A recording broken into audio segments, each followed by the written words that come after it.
Welcome in, everybody, to this week's chapter of Salem. Salem by Night. I'm your host, your storyteller, your dungeon mistress. It's really good to see you once again. My brain just blinked. I apologize for that. Regardless, this is the foretold encounter. This is the moment that many of us have been waiting for. All eyes on Striker Sly and Mads O'Shea and Xirus Fletcher, that is Valentine VT, your cafe demonic owner, who ate the cookie made from the blood of the lamb. But enough about that for now. We'll hit a recap after we introduce our wonderful players. I'm going to hand the microphone over to the one and only Striker Sly. That's me. Hi, it's me, Striker Sly, your intergalactic spice trading fox, and I trade spices for information. The rest is, well, classified. And I play Mads O'Shea, and right now they're in quite the predicament. She has trusted Xirus to break open the gate that was inside of her mind. After having freed Viola, it's time for her to be free as well. But who knows how that's gonna go. And once they've crushed the ruby, the shadows and the veil that Mads has kept inside of her for a long while has been set free. I'll pass it over to Viola. Hi, my name is Spectre Zero, just your average time traveling dimension copy android. In this game, Salem by Night, I'm Viola Loveridge. Lovely to meet all of you for maybe the last time. Certainly hope not. And I certainly hope it's not the last time we see Xirus and Mads, for they are engaged in something that could well define the end of this coterie. And with that, passing it on to the one and only Enu. Oh, that's unfortunately for me. Words are hard. I don't know what I just said, but hi, I'm a pirate VTuber named Kevin Gunn VT.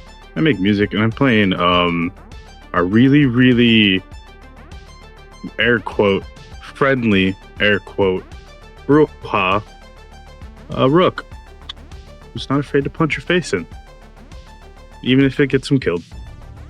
Cool. I'm gonna pass it to Nat. Here you go. Hey guys, it's me, Nat Chan.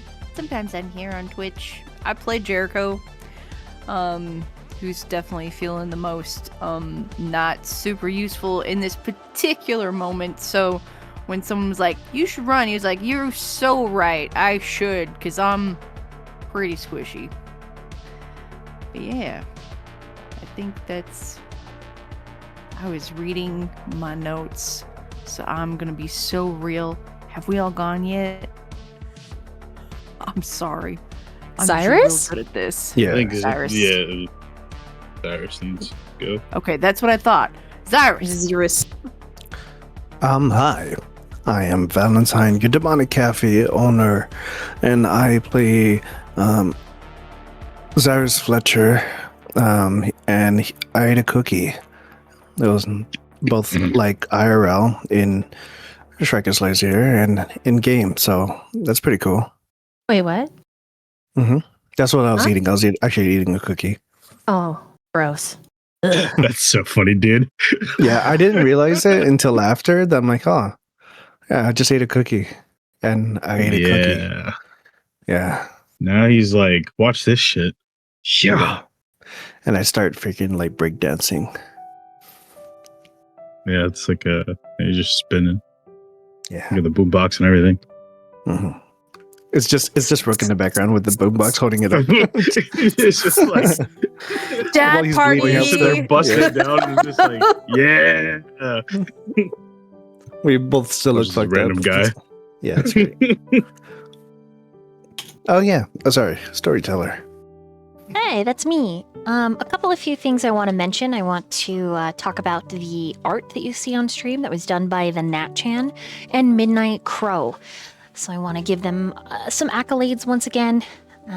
Typically, you can find links in the posts, but just so chat knows, I also want to highlight the character cards that you see, and the layout was done by Striker Sly. So, big shouts out and thank you to them for all of their help. And in the future, very soon, this is going to be a really little small kind of snippet of what's coming, but a large event that actually will be hosted. It will be Salem, but it's going to be a big ass event hosted on Spectre Zero's channel. The art's going to be done by Val, and Sly is going to make, as you would, the invitations and layout. So can't wait for this Masquerade that is coming in the next several weeks. So just know that while we wait for that, we will run the sessions as normal, but there will reach a point that if the preparations for this massive event that may or may not be super duper and really gay, but in the best way, Fruity! Salem might be on a small hiatus while we finish our preparations to invite you, dear viewers, to one final Masquerade. Yeah. So let's everyone put our hands together for a big clappy clappy clappy clappy clappy. It always feels weird, like I want to can you hear that? I'm clapping. Nah, you don't hear it all. Chat probably hears it, but we don't hear it. Oh, okay. Lord. Well, a big round of applause to all these people who have helped make this thing real. We are in the final stages of Salem by Night. Can you believe it? This is the last arc. And then the story that we have walked with for 3 years will be over. But the characters, they will continue to live in our hearts, and the narrative will ring true throughout the Dollyverse. Because there are just some magical moments that cannot be erased. They can't be set aside. They can only be planted like a seed in our heart to bloom with other narratives later, intertwining like vines of magic and miracle and mayhem.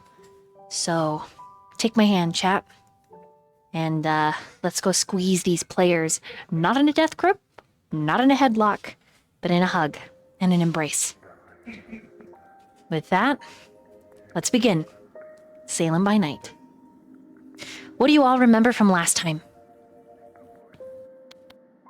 Everything. I ate a cookie. And I'm unfortunately stuck next to him because he ate said cookie. We had this There's this big beautiful angry roleplay monster. between Jericho had this really amazing roleplay, and then Sly Mads and Viola, and then was Rook and Viola in that one, or was that the previous session? That was the previous one. Hold on. Previous one. Everyone had a This cool is where moment. you It was awesome. lashed. Yeah, this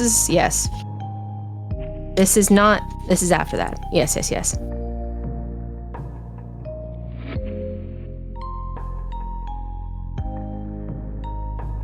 You reached into my eyeball and got your hand eaten off, Viola. That happened. Oh yeah, that's true. Like Mads was like, "What? What do you mean?" Because so Mads basically was like, "What do you mean, Viola? Vice told me everything." And Viola's like, what about this part? Did he tell you about that? Clearly, he told you about that part. It's fine." And Viola, And then- yeah, and ate Mads your was like, hand, but "No." Mads didn't notice. Mads didn't even Yep. totally normal. And then all you hear is "fuck off." Yeah, And he was yeah, spooky. and there's this impossible creature standing behind Mads. Yeah, it's crazy. Things are crazy. No. Do you guys want to recap? You know that I spent a lot of time looking at this session. It was very fun.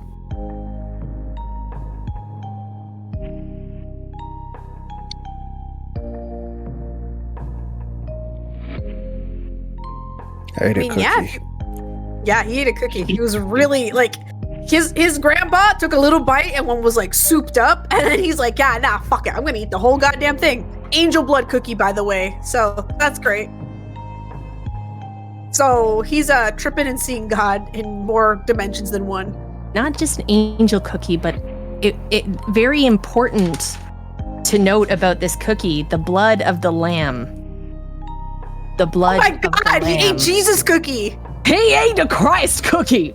He's ate a eating Christ Jesus cookie. Christ. He's eating Yeah, a part the of the blood Christ of the lamb Holy cookie. shit, he did Yeah, cookies. my boy JC hooked me up with a cookie, and it's pretty good. We got some crazy drops in the lore. Things that they've been talking about the shit in Mad's head for a while, and Xirus is like, I'm gonna figure this shit out. I'm gonna fix this, and crazy stuff. He's got that Lamb of God cookie or whatever, the Jesus cookie. We want the cliff notes. Okay, so everything is broken. Xirus says, "Do you trust me?" And as Mads, perhaps she did, because she wanted to believe that someone somewhere could hold what she couldn't. So she gave him the ruby earring, the one that Vice had given her, the only one she had ever had, the thing that she never took off. And she gave it to him.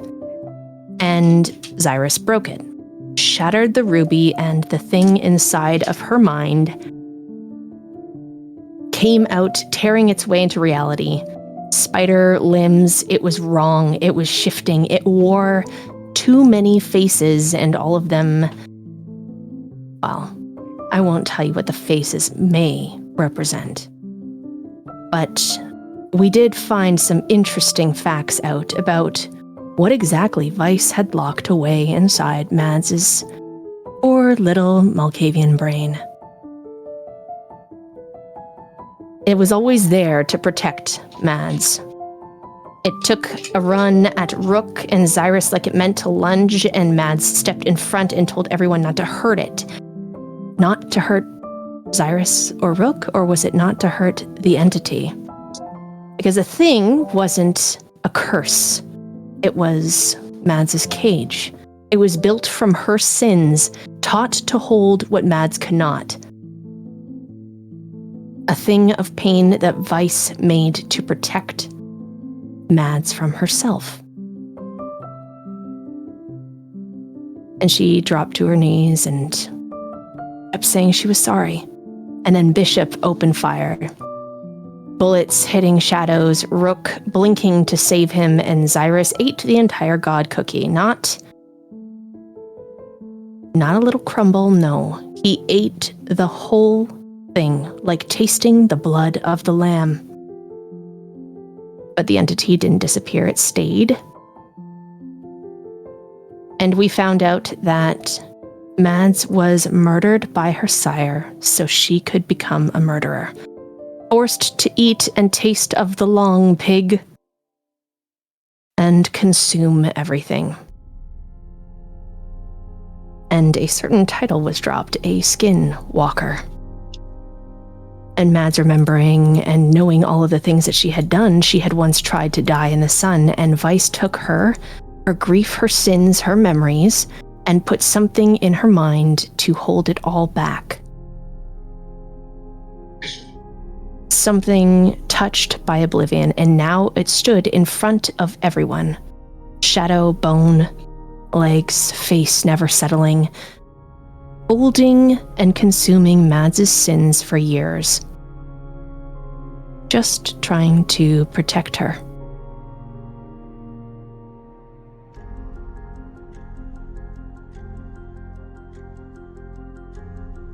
So now what? We're left with Xirus and his god cookie. And the last words, trust me. And that is where we ended last session.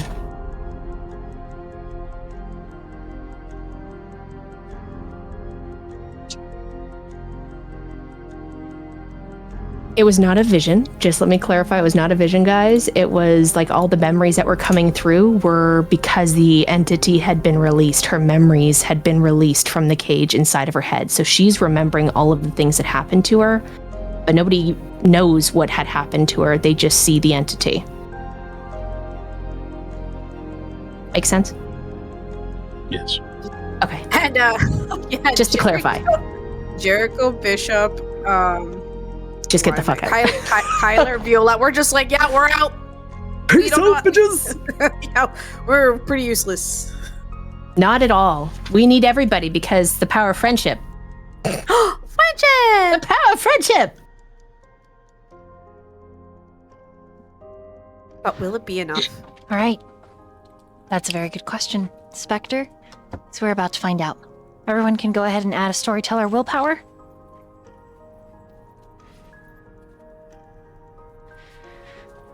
With that addition, we leave off almost exactly. Or we begin almost exactly where we left off.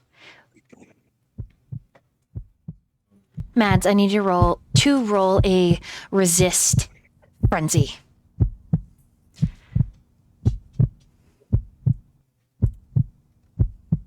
Do you want me to roll it physical dice or in roll 20? What is your preference? Digital dice, please. Okie dokie.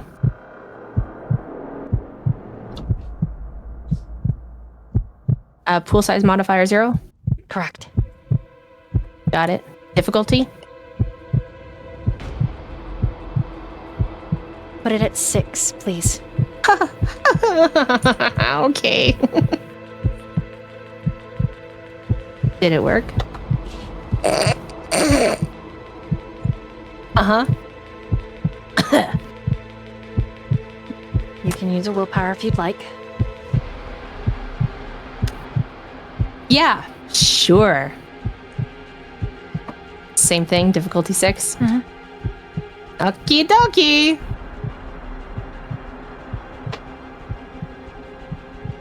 No. Worse than the first one.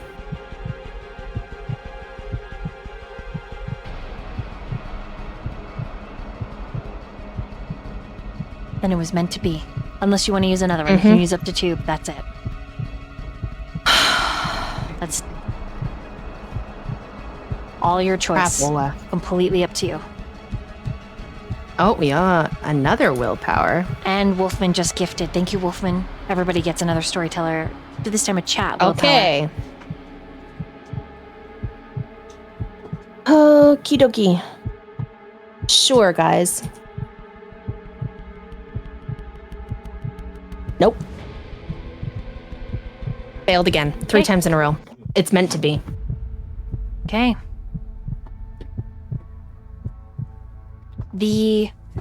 Oh my goodness. Franklin, hold on. It's like he's been quiet this whole time, but now the VOD is going to pick up his sounds, so I apologize.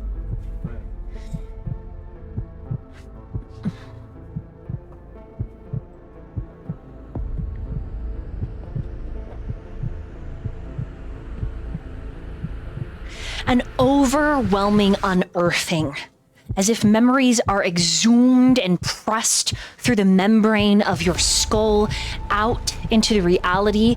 You can feel the squelching of like fingers pressed from behind your eye. But that is not actually what's happening. That is just the Malkavian in you experiencing something that is so deeply ingrained within you, that is so lost in your heart, that it is literally excavated from the very marrow of your bones, your memory. And it is made to be real in the most horrific, painful,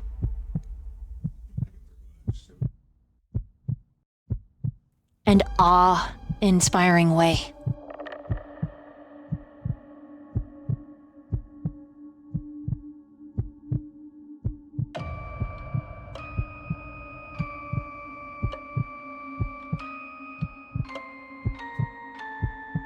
Val, I need you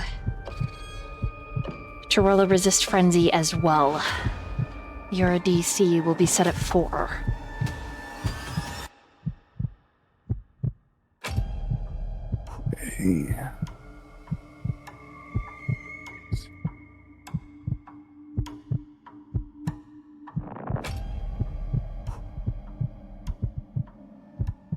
resisted. Got a 4 out of 4.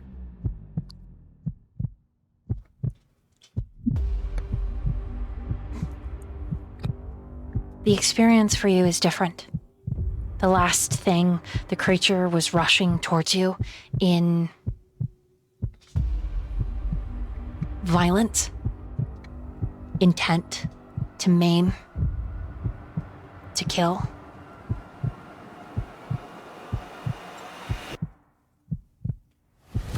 It was horrible and awe-inspiring.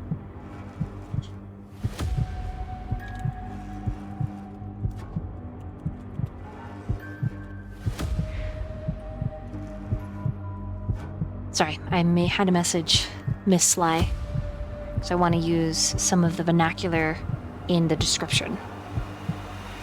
Oh, yeah. Sorry. Hold on. I'll fix that. My apologies. I didn't know if you wanted to use that still. Here. Hold on. Should work. Nice, thank you. Okay. Is this? Oh, you're using the thing that I showed you today? Yeah. Okay. Because it's just so chat knows and the other players. Sly wrote a short little short, several pages, but like a dossier surrounding Mad's experience, her feelings, and there's some specific descriptions that she uses that fit really well. The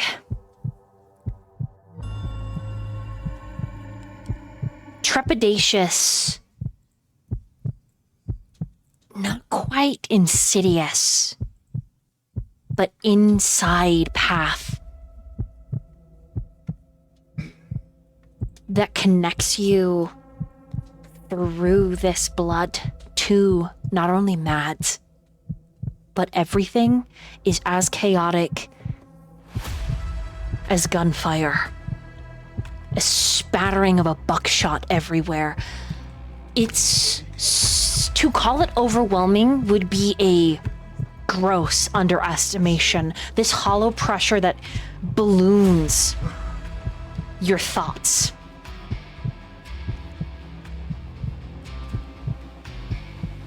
I need you to roll a composure and resolve. Please. Xirus. Composure resolve. To put this in a more literal description, Xirus, you've in all the time that you have been undead, you've never experienced a migraine. You've never experienced vertigo or nostalgia in the way that it makes you ache physically like you are right now. It literally feels like blood is pooling between your skin and your skeleton, wheeling its way between muscles and undead organs and crushing them.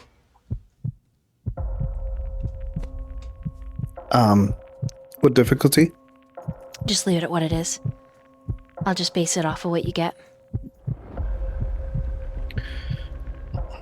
That's a 2. So 2 successes. You are unable with that composure and resolve to keep your footing.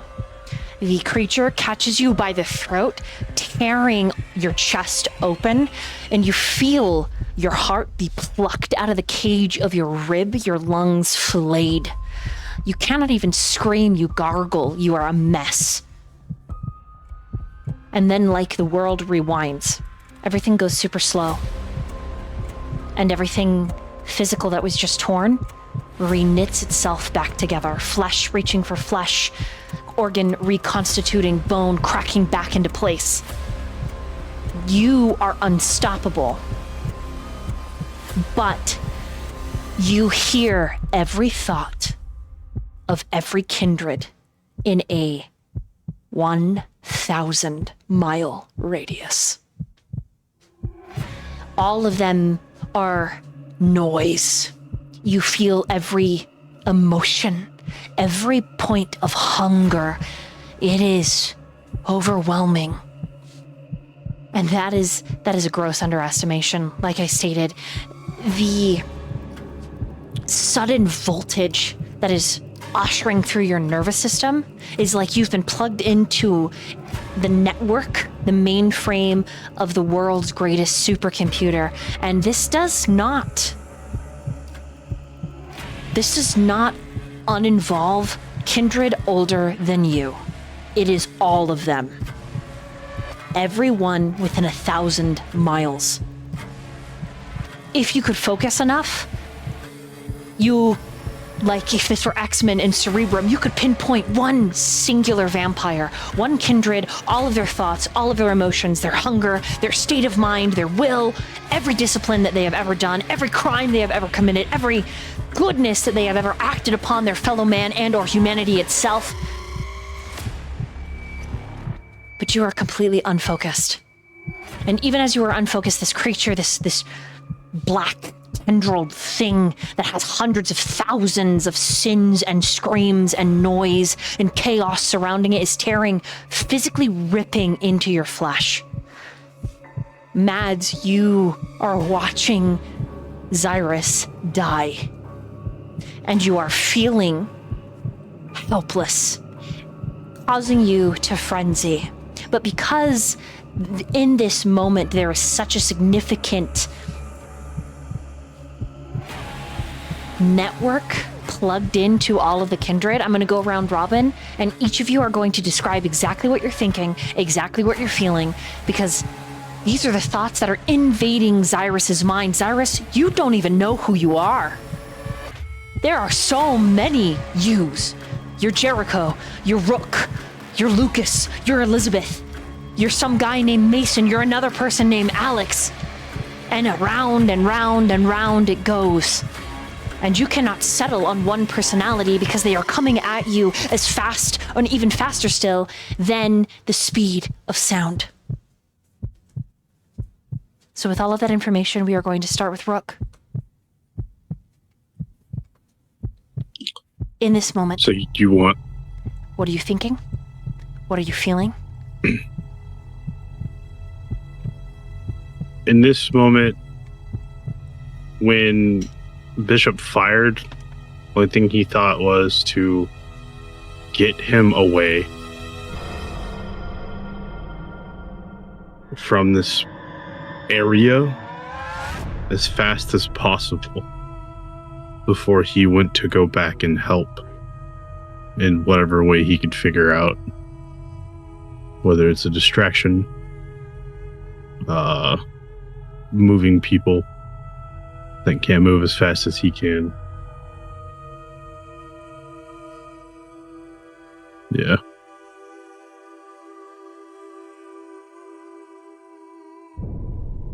That is what I'm thinking. Okay, Viola. Oh, we witness all of this from afar, right?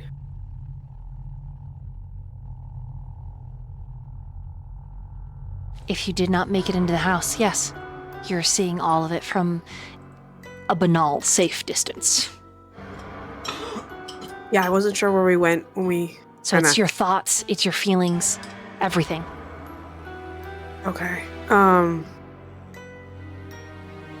She would just be like, no.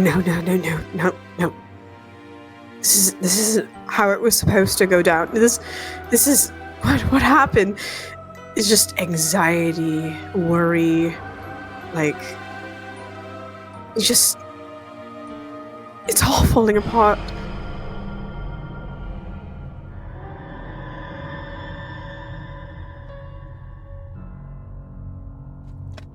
Jericho.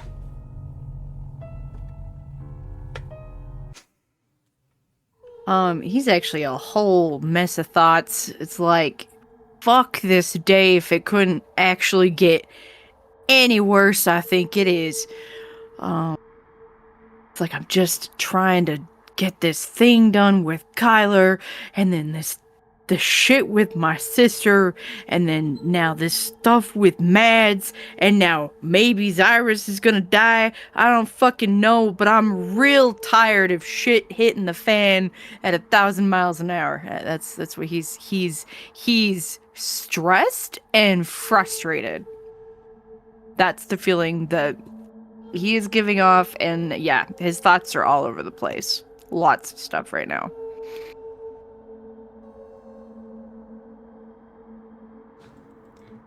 And Matt's.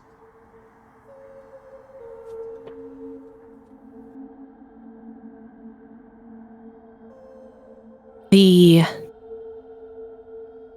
Keep in mind, agony. you Yes. are frenzying. So the Okay. madness and chaos and things being nonsensical. So you can take it any kind of Malkavian you want, even if it is utter calm and serenity. Because her actual conscious, the human side of her and the beast side of her, are at odds and thinking two different things. So with that direction, you could describe both or either side of her. Up to you. Go ahead. Okay. Let me reframe my thoughts here. The thoughts she had stopped lining up. They no longer snapped into place, but they were slipping almost as if they were melting like hot wax. Nothing was moving forward. It was stuttering, looping, skipping. A second that is lasting too long, half a beat more, and then vanishes entirely. Sound before its source. Pain before memory. Memory before consent. It's like there's too much blood and too small of a vessel. Her skull feeling crowded, not with voices, but with selves, versions of her stacked upon another, all trying to speak at once. Predator, victim, survivor, weapon, child, monster, witness, all of these voices all speaking at once until there is nothing. It's like her vision is fracturing into symbols instead of scenes. Faces blurring, sharpening too much or fuzzy around the edges. And when they do sharpen, it's every pore, every tear, every twitch of fear, the micro expressions, all these unbearable details. Zooming in, zooming out, zooming in, zooming out. Tick, tick, tick, tick, tick, tick, tick.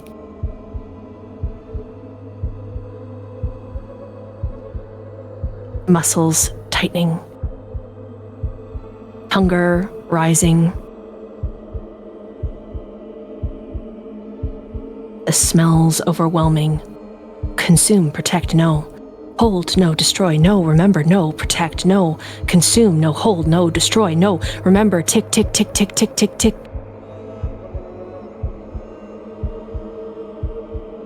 The crumpling of paper, everything inside of her brain, as it always has been, feeling too much, too clearly, but her brain cannot prioritize.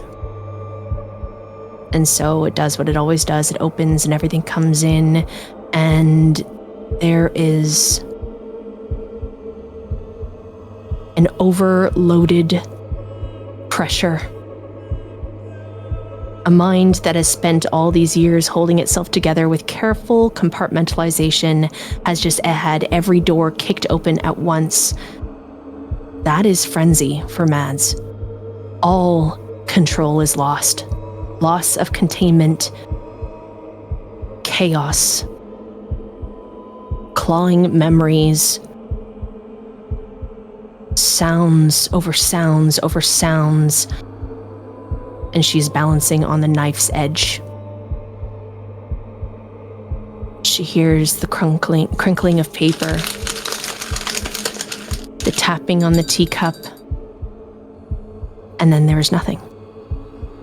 It's not that there isn't something there, it's that there is no focus for her to hear anything anymore. It is emptiness. It is a loss of sanity.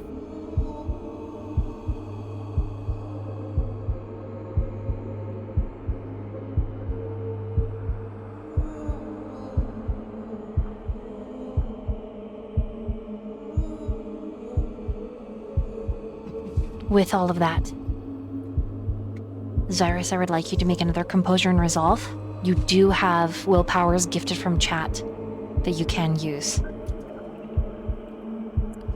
Okay.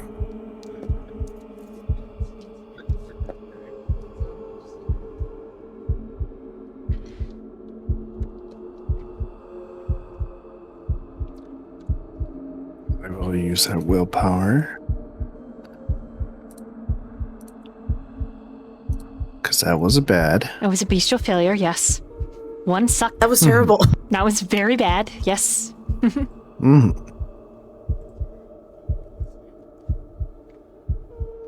Another bestial failure. Good. Okay. Good. You can, Yeah, you can that's use great. up to two, and it's okay. If the dice say you get a bestial failure, we'll roll with it. Yep. There you go. There's the last one. Hey, you succeeded on the last one. God, Well, Jesus. Good Quote job. unquote succeeded. We'll see. It was better than Right. me, my dude. 3 failures in a row. Well, Just- no, I'm saying it, like that difficulty isn't what storyteller difficulty is yet. We don't know. 3 successes is not enough to break free from your stupor, but it is enough to notice something significant.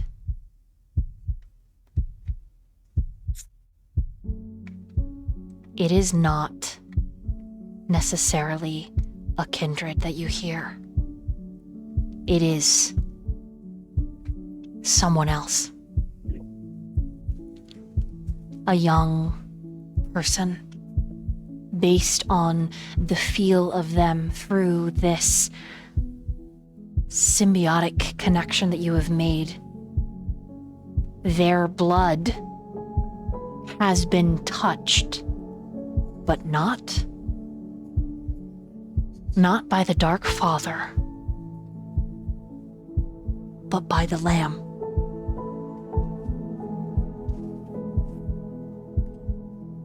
He can't be more of 16, 17 years old when you see him perfectly. His skin is tanned. His hair, a healthy, black, slightly curled around his forehead, his ears, and he's painting. And when you focus for but a moment on what he is painting, because his thoughts and his emotions draw you to it, he is painting an angel and a man. And she, the angel, is embracing this unfaced figure who is reaching up for her. And in his thoughts, he is thinking, I wish I could remember what he looked like. But I am losing his face. Everything. I'm losing everything. And then there is rage.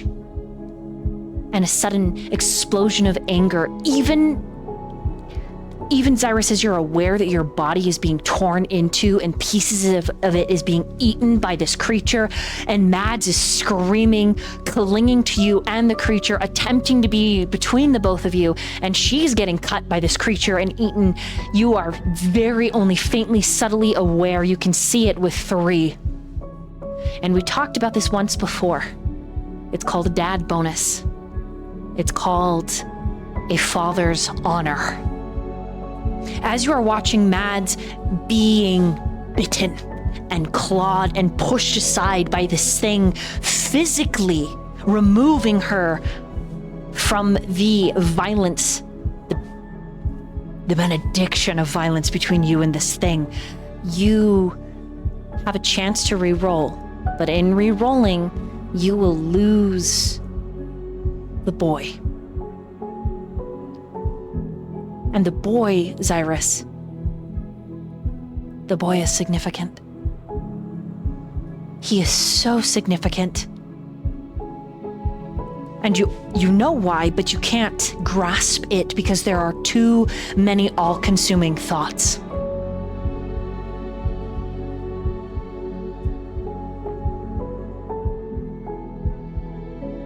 One choice will give you more information.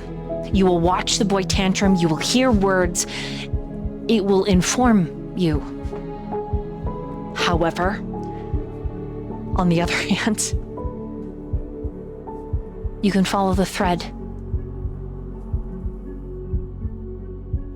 You can try to gain control. Save Matt.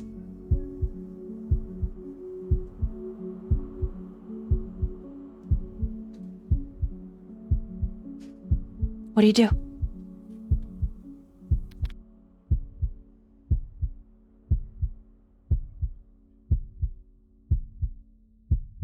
Can he try to hold on for literally a second longer to witness this boy?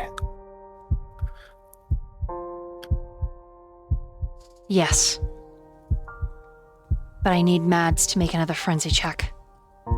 If you fail this one, Mads, you will be attacking Xirus as well. Okie dokie! How exciting!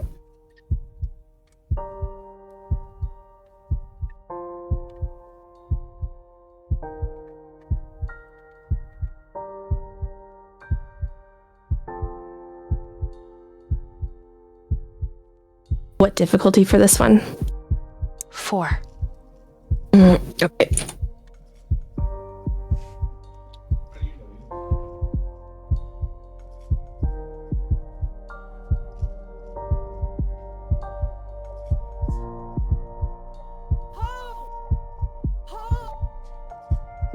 Holy smoking Jesus. 4 successes.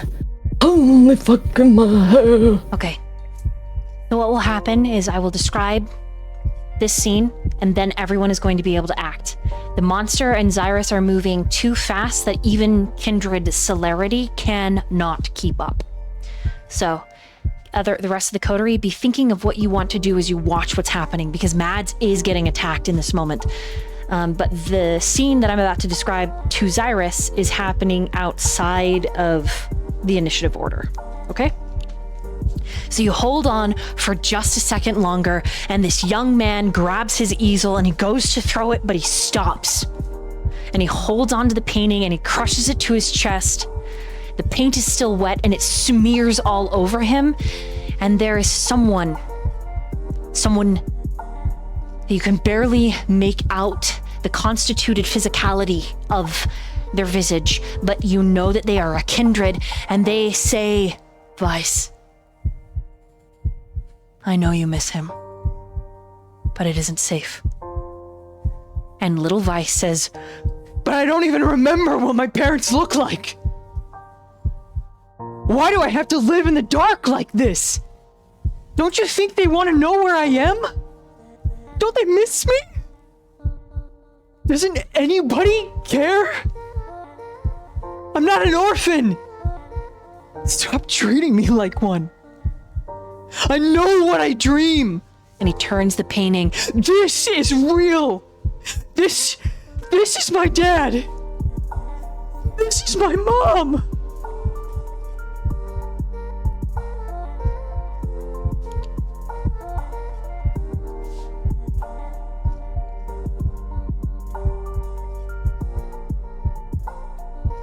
Is there anything that Xirus attempts to do? Or any emotions or feelings that he may have in this moment? In his chaos of his mind and stress and flood of everything around him, he struggles to say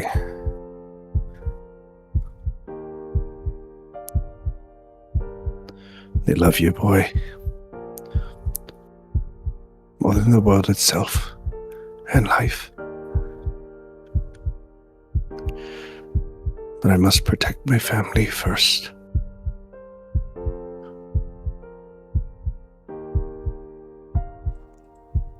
Roll a And he will try to, composure and regain. resolve. Composure and resolve. I know you're going to try to regain physical control to save Matt. So just...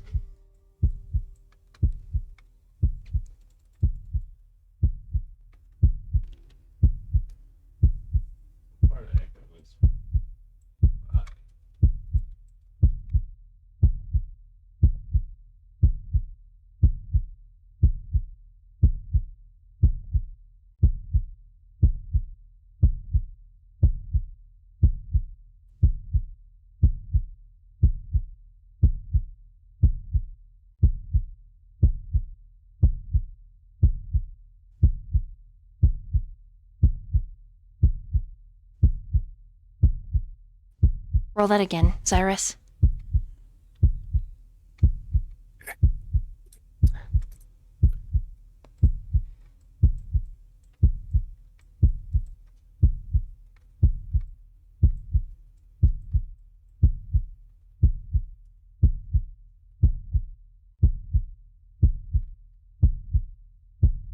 What'd you get? 6 successes.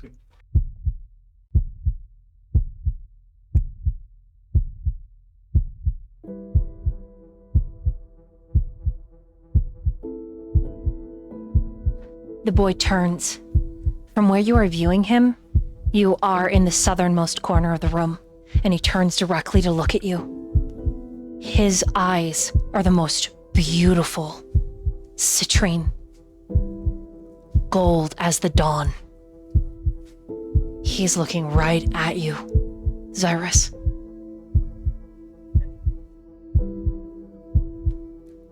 The loss, the hollowness is reflected on his expression, his caved-in shoulders. You can hear his heartbeat steady.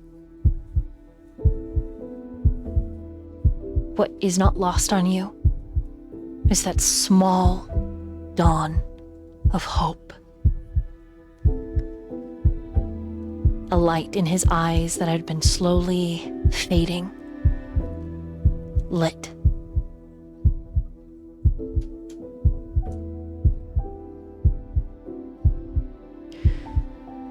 With 6 successes, there is something else that I have to let you understand before you make this choice to save Mads. You are inside everything that makes up Elizabeth. You know with unfeudable truth, Elizabeth is that boy's mother. However, you could end this right here, right now. You could be done with her, but in doing so, you cannot save Mads O'Shea. It is an impossible choice. A choice that would save hundreds of lives.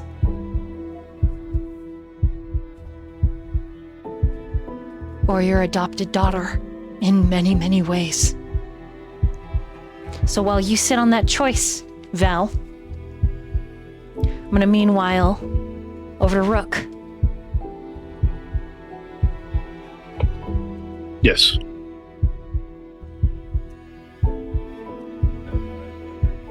What do? The entity that has literally manifested out of the ruby cage and, almost said Sly, but Mad's mind is ripping into her and Xirus.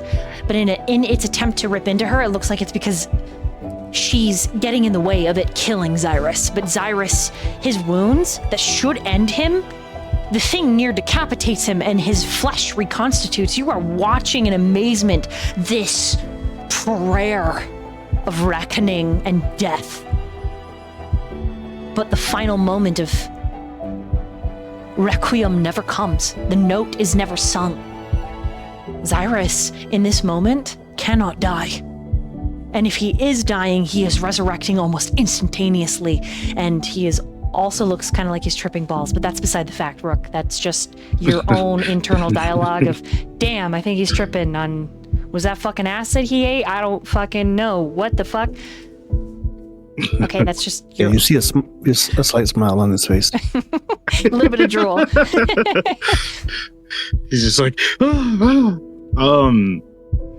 question is there any one of us else outside besides the ones you mentioned, myself, Mads, Big Angry Man, and Val, or Xirus, sorry? I do believe, just to make it easier, I'm gonna have that Kyler, Viola, and Jericho are kind of around the house trying to fucking get away, but you can only go so far in the house. And if the violence continues, naturally they're gonna want to save Mad because they can hear her. They can hear her hissing and spitting and snarling like a great beast, but also one that is dying. The agony that ripples from her voice is a tear through reality, and it lands straight in your chest, and it reminds you of your daughter screaming for you. It's that same effect when anyone hears a child scream, "Mom." It doesn't matter if you've ever had a child. You turn and you look and you find that child. It is the same desperate cry that is ripping from from O'Shea's throat right now. The thing else that you notice, Rook, is that the creature and Mads are screaming at the same time.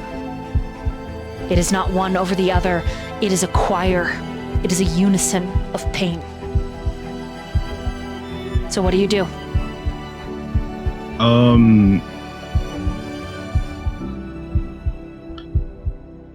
So at the moment when he's with Bishop, he pushed him out of the way, get him distance, is that entity thing.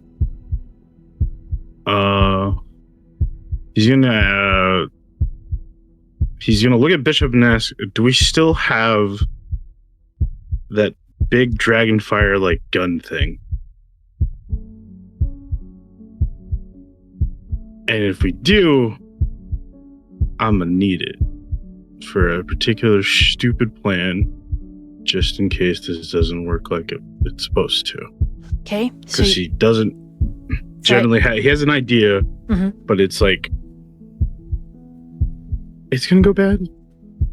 If that makes sense. Right. So I understand he wants to go to your and Bishop's like parked vehicle. Yeah. Get the Dragonfire round or Rothos round weapon and fire at the creature. It's a distraction, break its attention, to give people time. There is a chance that round, because of the ways they explode, it will hit Mads and Xirus. How close do I need to be to avoid that? The way Dragonfire, I don't know if you've ever seen a Dragonfire round go off. But I have. Yeah, so it's got a buckshot kind of vibe. I mean, you could get into its mouth and shoot it into its mouth, but that puts you right in the centrifugal force of danger, which you totally could do, if you would like. But it could be, so that you, Inu, understand, the last thing you ever do is Rook. I know. Okay. I'm aware. It's one of those situations of he's willing to make the choice if the moment he'll have this ready, and then when everything goes around and nothing changes, he'll make the decision to do so. Okay, then I want you to roll a dexterity and firearms for me.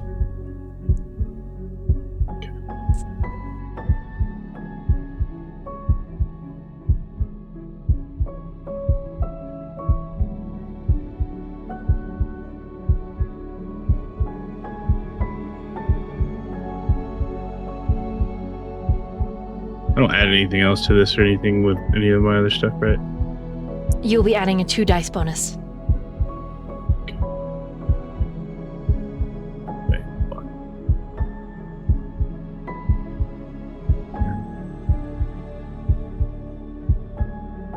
So that's what that means.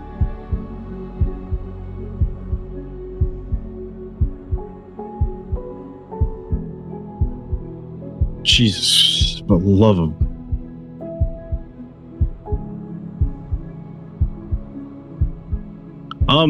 can you use that one thing? Chat did give you willpower to reroll. Yeah. Wolfman did. You have at least, I think, 2. Because Wolfman gave 1 and then I gave 1 at the beginning. Total. Yeah.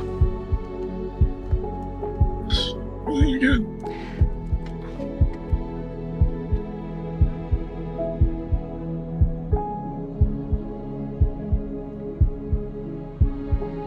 You know, do things? I'll go find D10s out of my bag. Don't think I won't.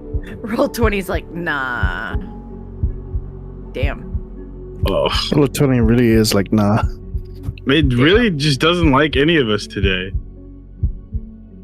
You can spend your other No, inspiration and grab your dice. So I was bluffing. I don't know where my dice are. Oh, Inu, what the? I was trying to my thread God, it. Inu. I tried it. Want me to roll that for you? Inu get all crits. It's fine. No, look. It's the nature of the game. We accept what we get on this final one. Please flow good.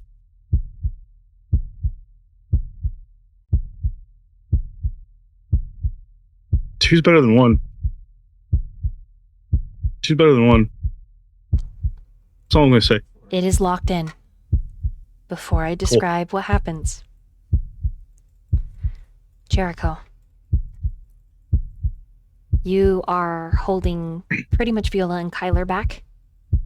What would you do in this moment with everything that I've described? Ah, fuck. Yeah, he definitely was originally trying to get people out, but as soon as the sound of ripping and tearing and screaming happened, definitely triggers something in him that he can't run away. Even if he doesn't feel fully adequate, he'll never know if he doesn't try. Doesn't tell me the distance, but so what he would do is he would set the two down, he'd tell them, back me up. He'd go around the corner so he could still see. He's gonna use... He's purchased some fucking Ren Fair gear in the past few months so he can carry some of his vials of thin blood voodoo magic on him. And he pulls out one of his vials. He says, I haven't tried this one yet. Here's hoping it works. He's going to use an ability called Far Reach after he downs it real quick. It's on my paper, but I can also read it. But I'll put it in here. But yeah, the formula allows the alchemist to use their mind to grab, hold, and push objects or people without touching them. While few can employ enough mental force to actually cause direct harm, a clever applicant can find many ways to get an opponent into or themselves out of harm's way. His goal is to hold that creature so it can no longer move and harm his coterie. Gonna hold it in place. Let's see. It's a resolve plus alchemy versus strength and athletics. So it's kind of I'm feeling that thing's probably strong, but I'm gonna go for hope here, and I am going to give you person. I am going to give you a 3 dice circumstance bonus. Holy shit, Nat Chan is so fucking cool. We'll see. I don't know. Let's the hope. reason you are getting these 3 extra dice is because in this moment, Jericho moves with his ambition and his desire. He is perfectly in balance and in sync. Mads O'Shea contains the haunting of his sister. And Jericho has always wanted to be an equal in power, in respect, to be seen and to see his friends. This moment, as you stand, there's a trickle of blood from the side of your mouth. what little kindred vitae there is in you is absolutely in sync. These are your people. They are yours. As messy, as rude, as complicated. You are the line. You are a brother, a man, a protector. And you will fuck up an eldritch horror that fucks with the wrong family. Let's go ahead and roll.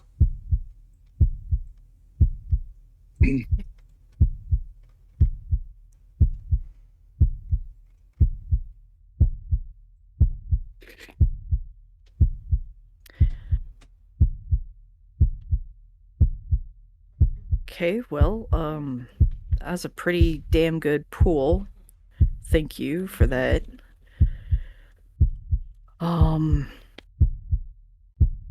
Damn, that's all but one is a success.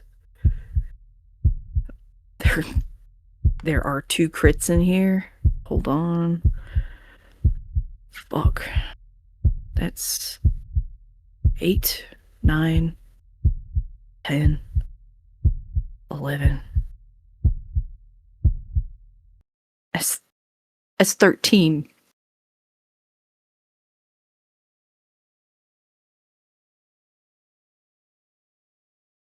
Before I describe what happens, Viola, what do you do? Yeah, boy, Jericho, let's fucking go! Sorry, I'm really excited right now. Yeah, Viola's gonna back up her boy Jericho here and do panacea to like get this creature, you know, in a prime position for her friend. So if that's all right. So here it is. I do have to roll a rouse check.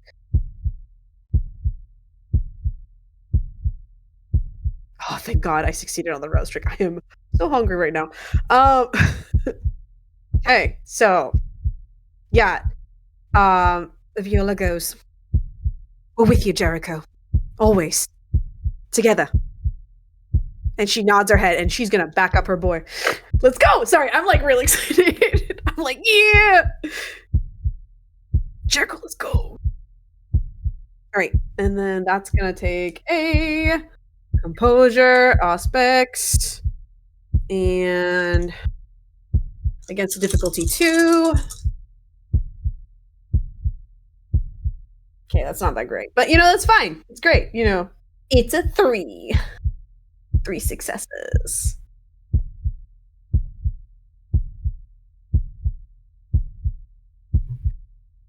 And her idea is to, like, calm the agitation, which will, like, calm this creature down to a point where Jericho can go full throttle and use this thing and, like, stop this thing in its tracks.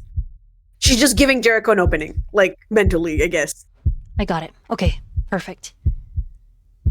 Matt, I need you to roll one last resist frenzy. Got it. Put it at 0. I am not going to tell you the DC that you need to beat.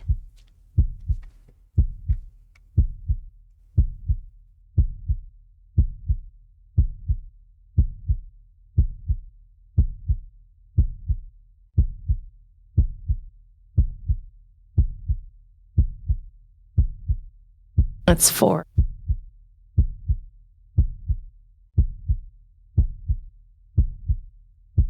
Xirus. What do you do?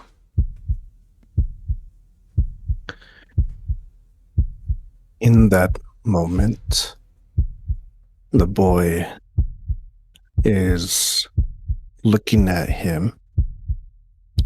He gives that gentle smile. The smile that Rook sees in that freeze frame of a moment. He just says, "Parents' love knows no bounds in time, space, distance. They have never stopped loving you. Hold on to that. And he will try to save Mads. Because he says, what good is the world without family? Have mine waiting. You will find yours.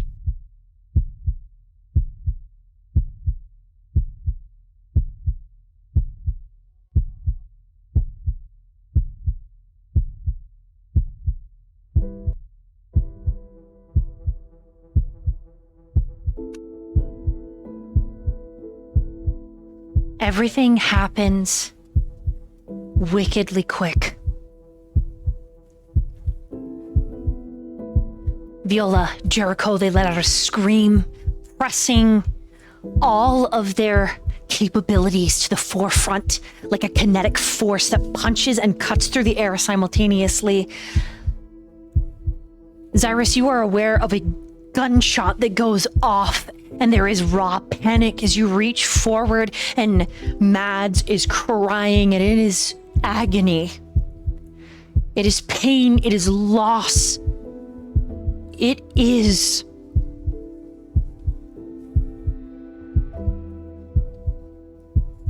indescribable, the feeling that it causes to ricochet around your heart, piercing, deep. But even then, it gives fuel to your moment, and you tear forward all of that power into this little girl. Because that's when this started. You see it all laid before you, the beginning. When she was just a lass, and this creature stalked her. She was barely old enough to begin reading and doing her letters. And there was her brother and her, two twin little lost flames in this permafrost. And this monster that stalked them, that drove their father to drink, to insanity, to uncaring, because he wasn't always that way. In the beginning, he loved his little babes. He wanted them to grow up and be doctors, astronauts, so much better than him. After all he had surmounted to in his entire wretched life was mining. He was damn good at it. But nobody wants to be a coalman. Not forever. The way that his fingers broke and split and were crooked by the time he had reached 40. Not to mention what happened to their mother. And so you watch in an instant as you reach for Mads and she cries into your arm, her entire life laid bare.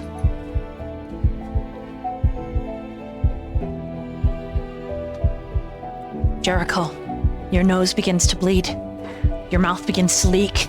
Your eyes begin to trickle, and so do your ears as you are holding this creature back. And the only reason that you are able to keep it aloft and away far enough that it is not ripping and tearing into Mads is you think, because Rook and Viola have moved up to your sides. Viola, hand on your shoulder, the only hand that she has left, focusing all of her power on giving you focus, meaning. But even her capabilities are not the end-all be-all. This is you. You. Like a true mage. And it kind of gives you a little thrill of pride because your friend, your best friend, Tyler, he's a Tremere. And he is crying and looking at you in awe and reverence. And he has never looked at you like this before, Jericho. The love shining out of his face could replace the sun. It is so pure and real. The second reason you're able to hold this creature back is that as it begins to rip backwards into your mind, screaming and breaking, the shot is fired. And that 2 successes is enough to barely miss Mads because Xirus pulls her into a hug and tells her, "I've got you." And what you realize, Xirus, is that this creature is not something that is holding Mads back. It is not a monster. In fact, it was a constructed, a made shield. And it was made so that every morning and every night that she waked up, it could be true that she was gentle. That the hard realities that would collide with her madness and rip her did not collapse. The monster that stalked her when she was a child and murdered her as a youth and turned her into a diablerist and a murderer herself. This beast was the erasure of those sins. But it is every memory that she has ever experienced that could have broke her.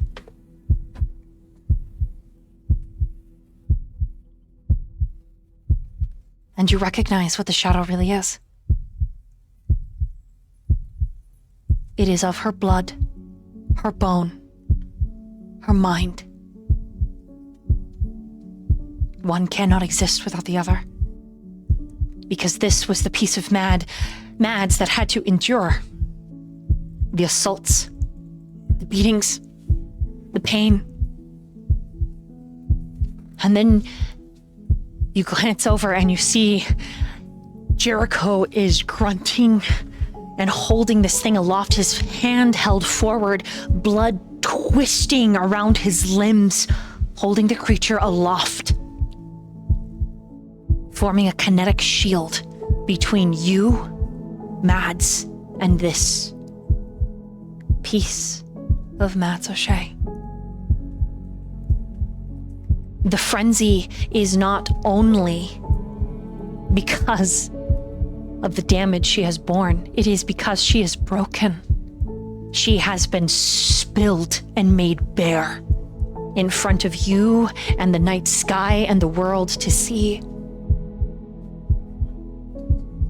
Agony made manifest at the shame and torture that by Mads's hand she completed on children, on women, on men, on elderly. It did not matter. She killed them all, and she brought their blood to the beast. An old kindred that had made her, that had wanted, and that was broken. You see only one way.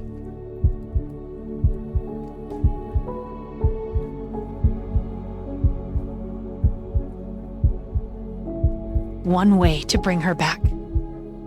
And it is exactly what a father would do. Because here's the thing about fathers. They are mountains. They are canyons. They are the natural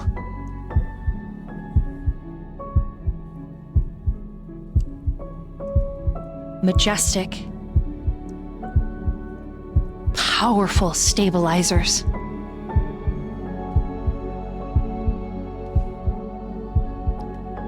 In many cases, they are the very rain that brings the food that feeds the people, even as their wrath is the tsunami that wipes it clean.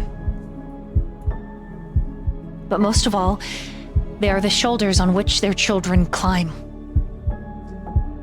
They are the arms that embrace on a cold night, that make stable a wretched mind. And based on what Val told me before the stream, I would like you to describe what it looks like as you choose to embrace this beast, this monster that is Mads, even as Mads herself is ruined in your embrace.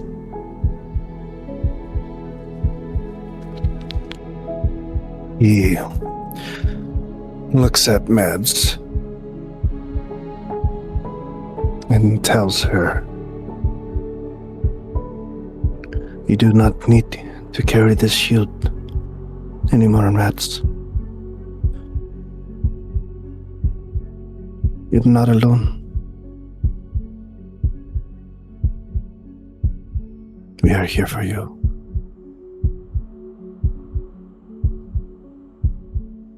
I ought to carry it for you. And he will reach out to this beast, not with any aggression or hatred in his movement, and he will wrap his arms around it as if embracing a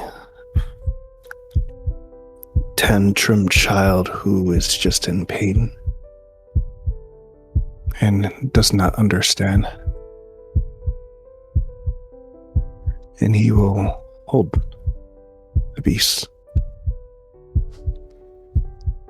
and brush its form with his hand.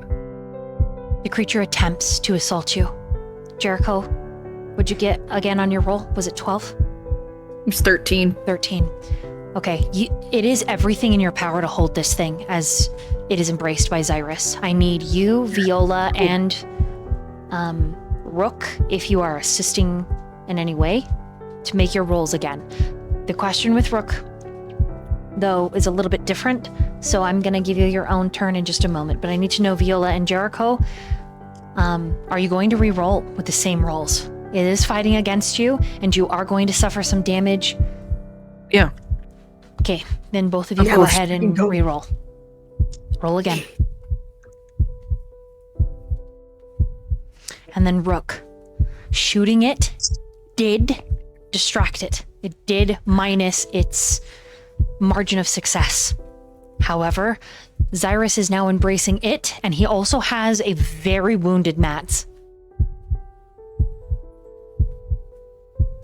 So I want to know, what do you want to do?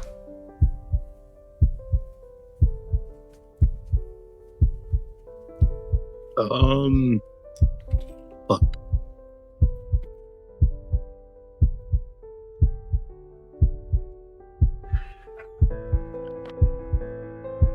I don't necessarily know how to help in the situation at this point.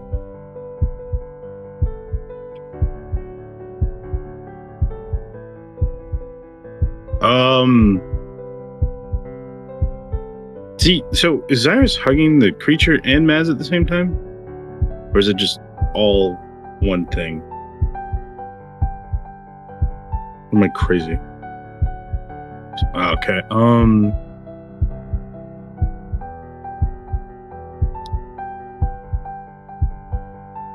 so Rook's gonna just pull his father card in the same instance of and just kind of hug with them. Does that make sense? Yes. Yes, it does. So you're going to go up and you're going to embrace all three of them. Yeah, if I get stabbed, I get stabbed. Jericho, add an extra dice to your roll.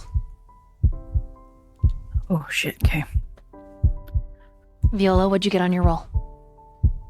I got a 5. Oh, okay. Wow, excellent. Let me Yeah, make a I roll. got a crit, so I was like, woo! Not. What'd you get, Jericho? With that extra die, I got the exact same. Again, I had 13. Okay. With Viola's 5, that is enough.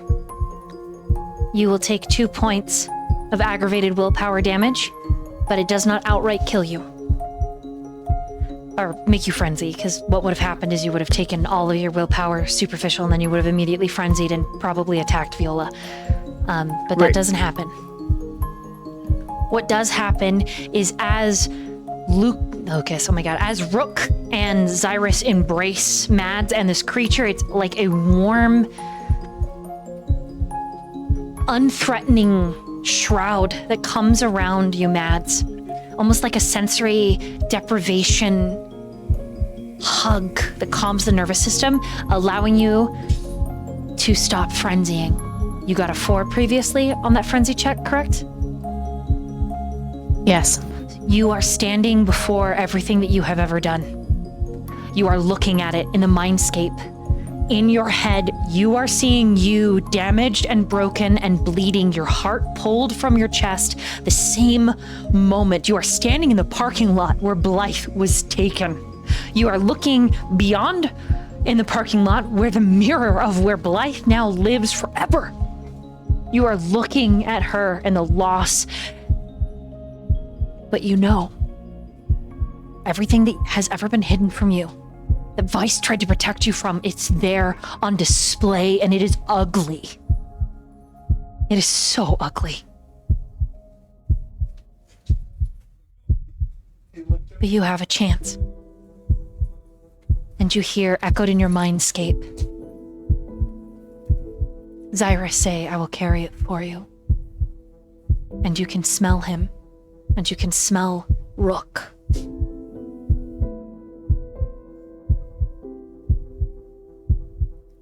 But this is up to you. It's always been up to you. This creature, its existence, its purpose. This thing was made to endure. To protect. And it has done such a wonderful job, but it's... her body is broken, and she is filled with so much rage and pain and loss. She feels ugly. But if there is one thing that she will get right, it is the last directive given to her by her father, and that is to protect you. Even though in some ways, in all ways, there is no in-between. You and her. What do you do?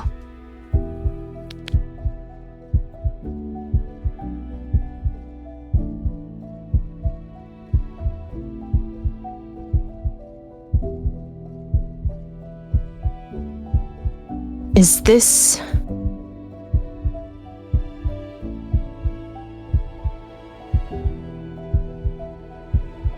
Hold on a second.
Is she...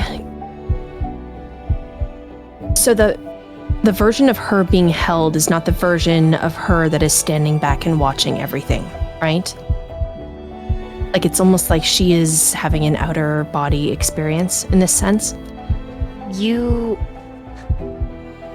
So you are being held, like your physical body, but in your mindscape. Yes. So like in the mind palace, you're standing in front of this creature.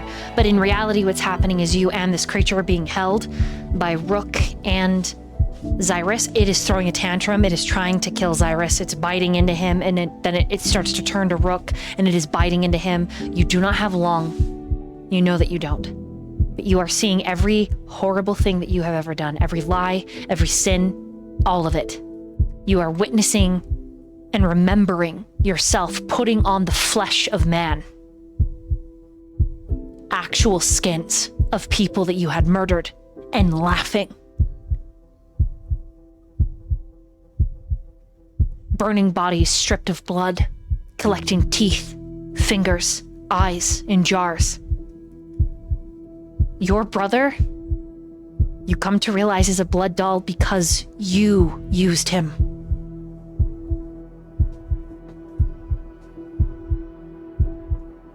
And the addiction that he has is so written into the veins of his existence that he will hemorrhage.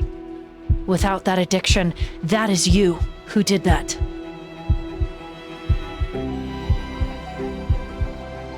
You are witnessing every night you had a night terror and would attack Vice, how many times you staked him and tried to kill him as he tried to calm you. You are witnessing so many people in your life that you have harmed, most of them innocent.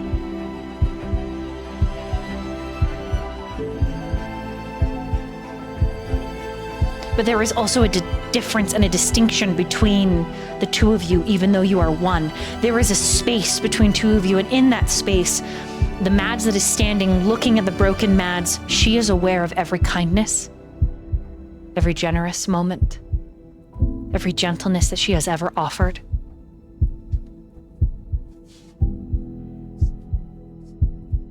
She is aware that where she stands, she has loved. And she has loved greatly. Vice, Laz, Jericho, Blythe, Xirus, Viola, Lucas, even Rook, Bishop. And she remembers she was there when she had made the choice that altered everything and plucked a little boy from the past. She remembers.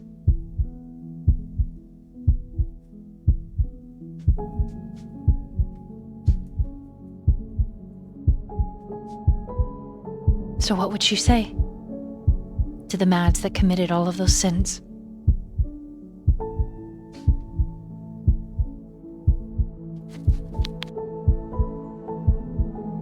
Oh, God.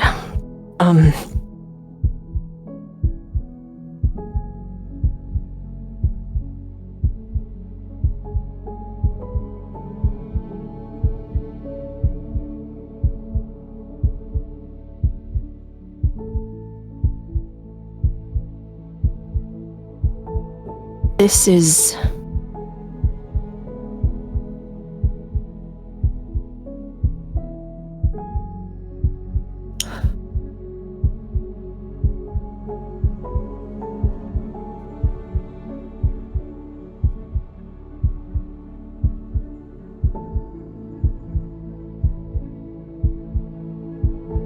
She stands facing the monster.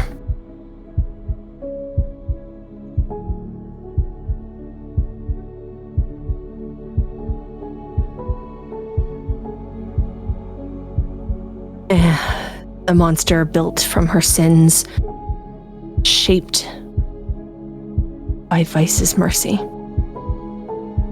And she meets its gaze, this guardian born of horror, and says,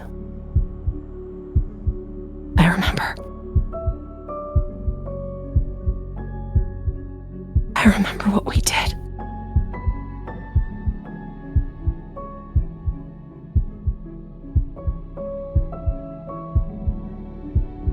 I remember.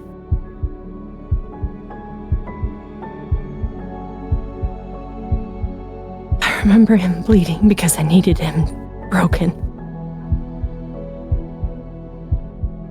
I remember every tooth, every skin, every finger, the laughter, and how it felt to enjoy it. She takes a step forward. But I remember every time I chose not to. I remember holding instead of taking, loving when it would have been safer to just disappear. And you held those parts of me that would have destroyed us. You endured what I couldn't. You're stepping forward as you're saying this? Yes. Okay, I need Rook and Xirus to roll athletics and strength, please. The creature, the closer Mads gets to it in the mindscape, in the physical, where you're both holding them, it starts to thrash even more and cut into you even harder. And Rook does not have the benefit of having eaten the blood of the lamb to reconstitute consistently. So, please roll those now. And then let me know what you got. I got 3. Okay. So I'm reading something.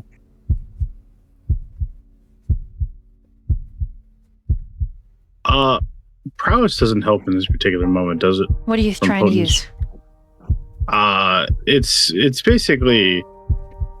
I'm just trying to have more dice to roll from because it's like a strength, and you said strength and yeah, that word with starts with an A, kind of thing.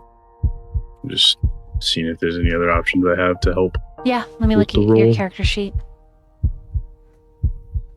Go ahead and This says something about damage. yeah. No.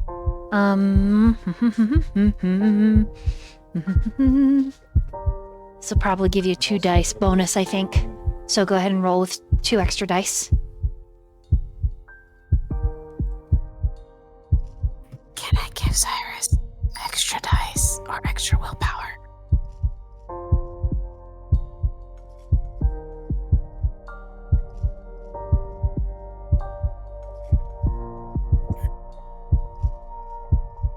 Please give it. Okay, another side question. Okay. In this particular moment, it's not like because she's trying to the creature is trying to break free, right? Is what you're telling me, right? Yes, the creature is I trying have to a break better free green. and hurt whoever it can. Would it in this moment could I use the brawl grappling thing I had instead of athletics? Or would it still be athletics? Yeah, I'll let you use brawl grappling. Sick.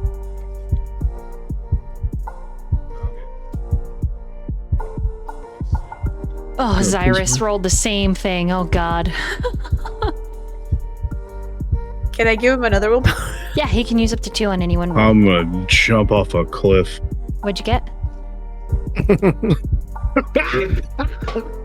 3? guys Both of you got 3? Come on, man. No, Come I on.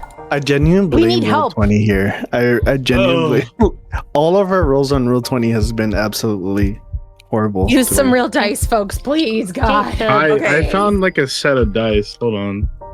Just Okay, get a okay, bunch okay. of D10s out and roll them, God. Hey, Help us. stop yelling at me. I will give you a willpower. I swear to God. You do, like, Sweet says What am I rolling? need to here? re-roll their next dice pool and make the second result. What is this one? Okay, so who Reroll your needs next to dice reroll? pool. Because both of them are going to take damage. So which one would you like to make roll?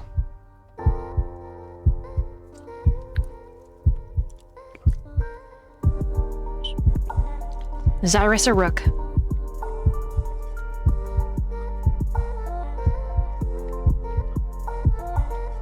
Who's gonna die first? All right, Rook, go ahead and reroll. All right, cool. Hey, I'm already pretty beaten up, man. It's fine. You know what's crazy? I What? just rolled it with real dice and I still got 3. What is it? Ah. This is one of those Oh, days, man. Hold on. Okay. The dice gods are like, then- this is it. Okay, I got 5. Okay, with 5 successes, you will only take 1 superficial. Xirus, you will take 3 superficial damage. So just click on Okay. 3 of your empty boxes. At least it's only superficial. Xirus, you are yeah, right? not doing great. You are not doing great. No, I look beautiful, Yep, you Oh. sure do. right? Because if Man, dude. Both of us are beaten and bloody, man. It's okay, dude. All right, we're so you doing recover great, a point bro. of superficial damage, Xirus. So you're okay. It's okay. Thank you, sweet. right, because like 7 boxes and then like 5 of them slashed, it's good, right? Now it's only 4 slashed because you get to subtract 1. No. It was 6. Oh. Yeah. Yeah, it's good. Oh, I heard 5. My bad. Anyway, yeah. It's 5 now after I subtract 1. Volleying it back over to Mads for more conversation. And then the next time there's a pause, that will actually be like a second. So Viola and Jericho will get a response. So go ahead, Mads.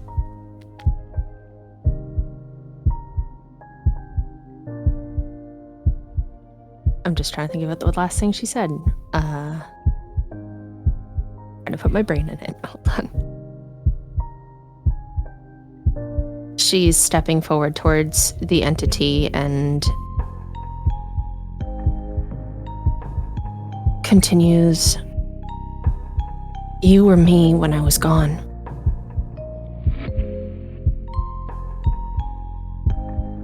The space between what she did and who she is choosing to be now, that space between survival and sovereignty, it is a distinction, and she understands that the thing, that this part of her, this entity, was not a curse, but it was a mercy. Vice had not erased her sins. He had loved her enough to give them somewhere to live. And she begins to cry, not from sorrow, but from the grief for the one thing that had been forced to become so monstrous so that she could remain gentle. And she says to it, I'm not here to erase you or forget about you. And I am not here to pretend that we were innocent. But I'm here now. I can see what you did for me, and I can see what it cost you. She feels her physical body being held. And she looks at Xirus and Rook holding the weight of her sins. I will not disappear again. And you don't have to endure alone anymore. Didn't you hear him?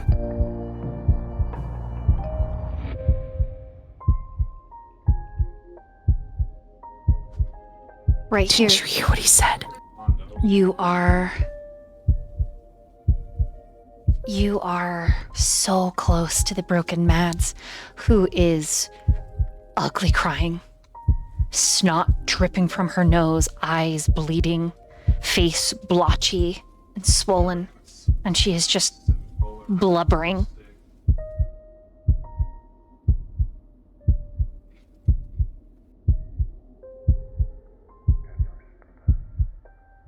She stands taller.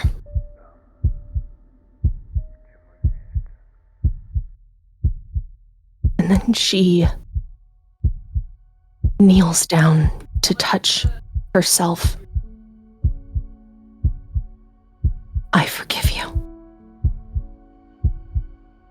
Forgive you, not because we were innocent, not because we were faithful, but because you carried what I could not.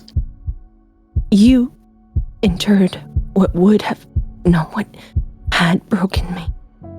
You were me when I could not be, and I see you, and I remember, and now,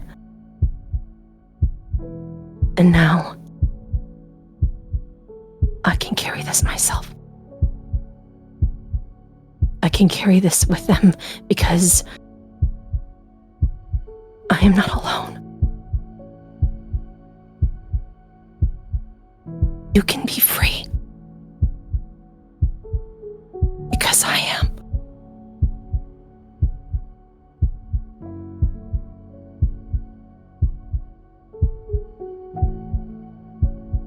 And she embraces them in her mind palace.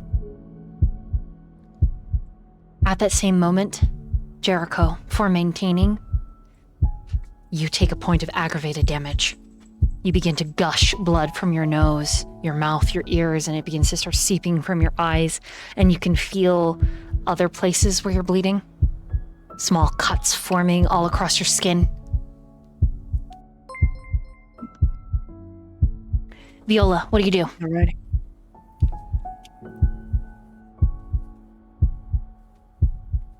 Oh boy, that's the $1 million question.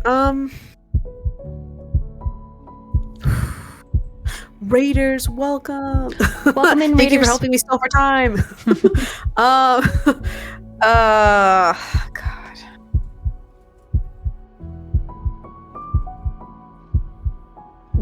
Does Viola think by staying here with Jericho that she is going to keep helping them? You are helping him maintain concentration. The reason this creature is not doing aggravated damage is literally because of the thin blood alchemy that Jericho is using. Like every time it fights, it is fighting against 3 different people. But you could do something else. That's totally viable.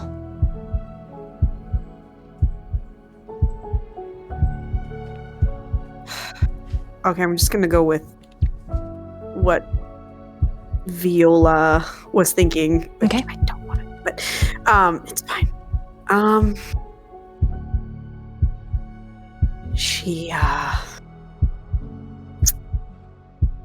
hugs Mads from behind. And she tells her, "I'm with you.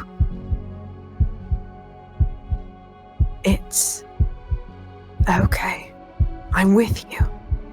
We're with you."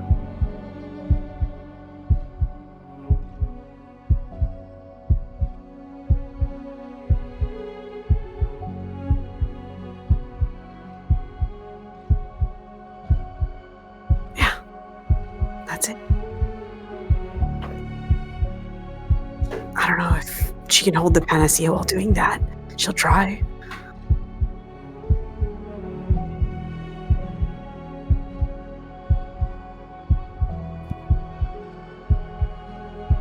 Okay, you're gonna try and use Panacea on Mads? No. Mads doesn't need it. On the creature. Oh So that... boy, make a roll. Yep. I don't know if it's gonna roll good the other one, so we're gonna find out.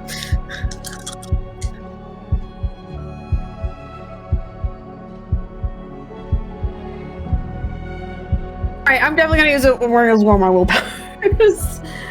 Yeah, that was 0. A whopping 0. Un momento, por favor. Chat. I'm sorry to keep you on. Okay, that's way better. Holy shit. Not as good as man. I guess it's another 5. It's the same thing. Never mind. I thought it's just a 5. That's all I got.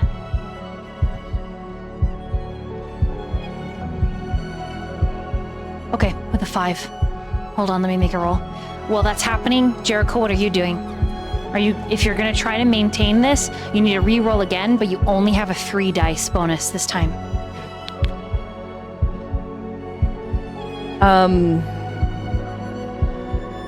Yeah, I mean, it's all he's gonna do, because he thought about pushing it away, but it's obvious that we're trying to interact with it in a positive way, so he doesn't want to push it, so he is just gonna try and maintain it.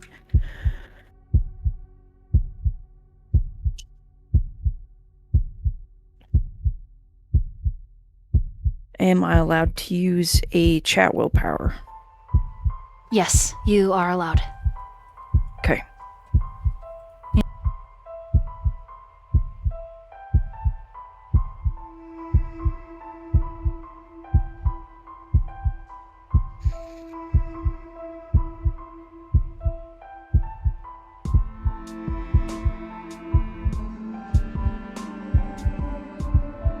Alright.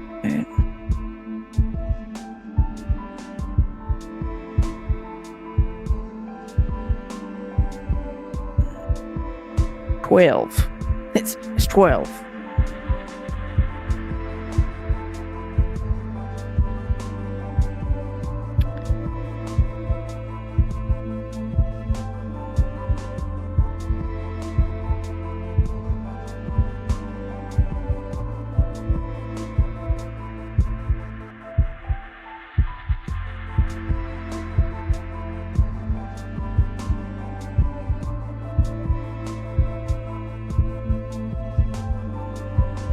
Oh, yay.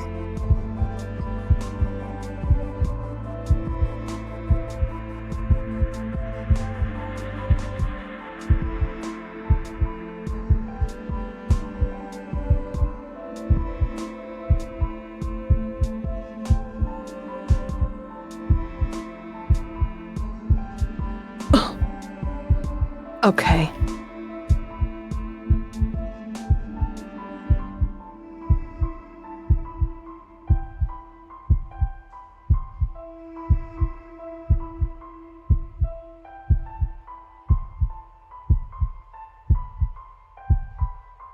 Okay.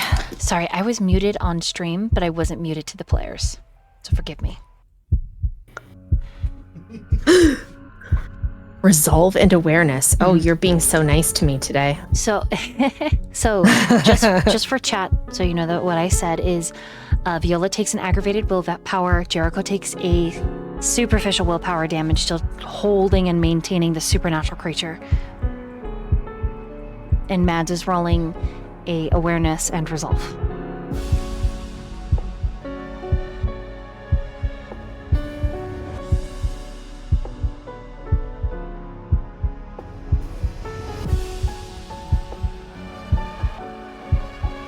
This was a good roll. I would like to think this is a good roll. I think it's a good roll.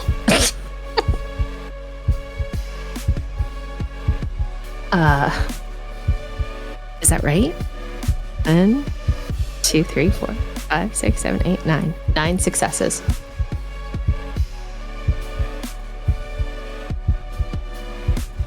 It had a crit in there. Perfect. Okay, 9 successes. Xirus and Rook. Starting with Xirus. What are the last things you say to attempt to calm this creature and Mads?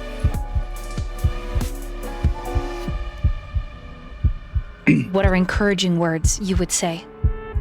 Because it is clear to you that both of them are dying. You are unaware of what's happening in the Mind Palace. All of you are. So with that information, what's left? Go ahead.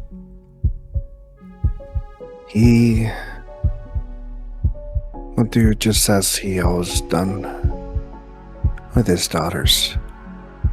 He would hold them and brush them and just say, "It's okay. I'm here. I've got you. I've got you." And whatever strength and pain and blood he has in his mouth, that's all he says and repeat, and just there's like this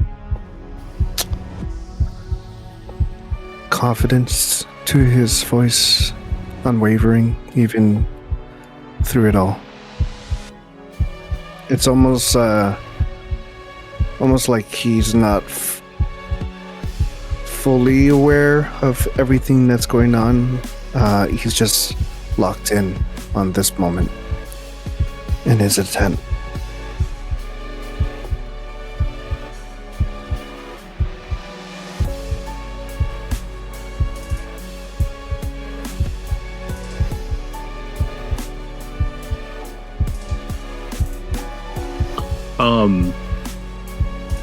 Hearing like what Xirus says, and he'll say, "You've been very strong, far too long. You must take that time to rest now. Let us be the ones who are strong for you, so you can be happy and free. Close your eyes and rest. You deserve it. Find peace."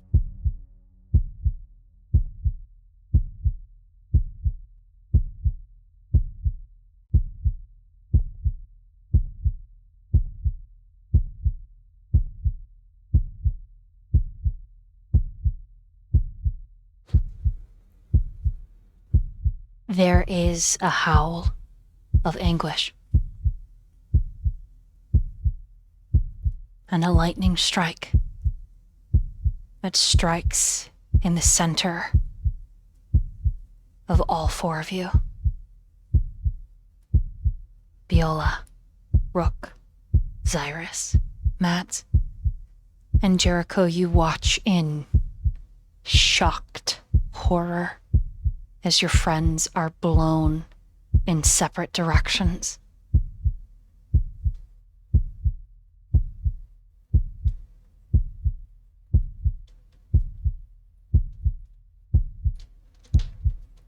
Two Mads is 9.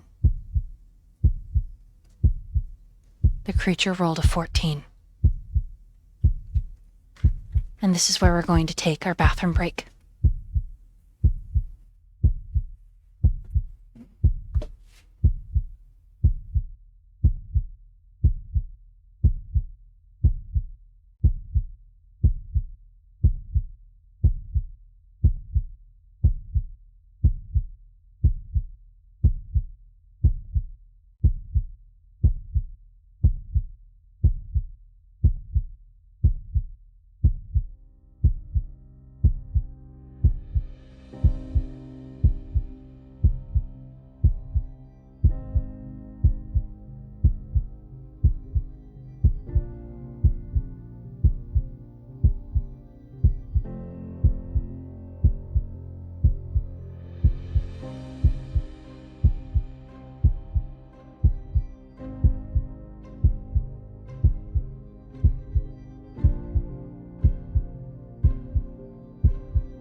And we are back. Thank you all for waiting.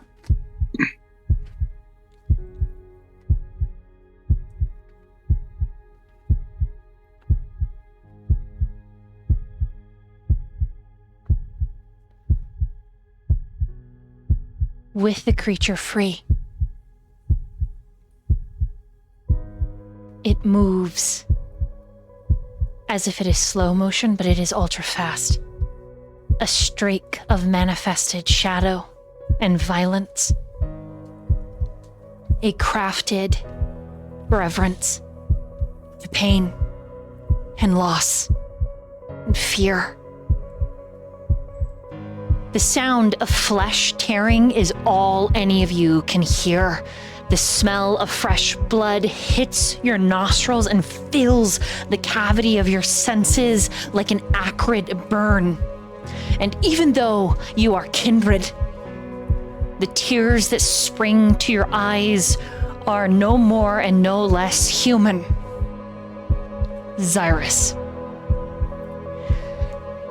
The hand through your stomach and chest has obliterated your spine, and you cannot feel your limbs.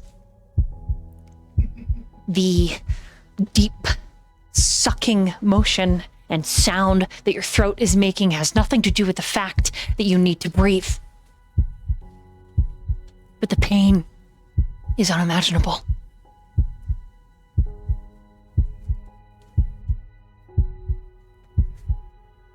It screams with Mad's voice. Her anguish. Her loss. Her innocent hope that was manipulated, abused, and bound by blood.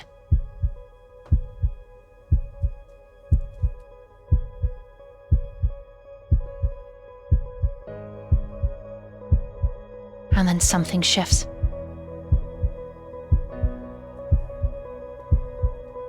Your fingers twitch.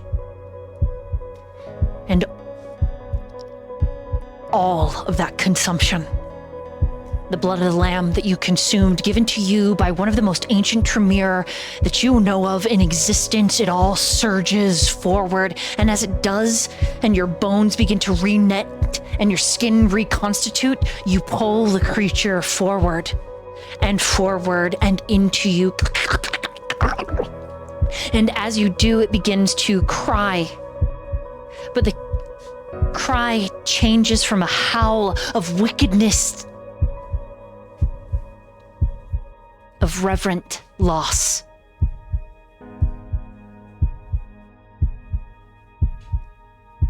To a child. I don't want to go. I don't want to go back where it's dark, Dad. But it is heavily accented. And you are hearing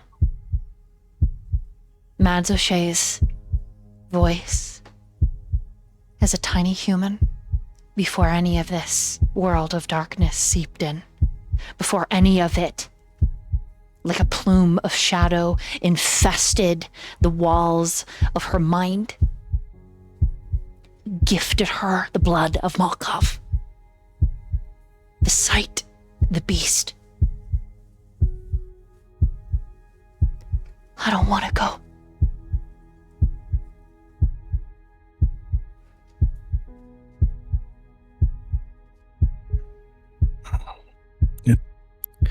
It's okay, Mads. I've got you. No more darkness. Let's bring you some warmth, okay? Come here and rest. I've got you. I've got you.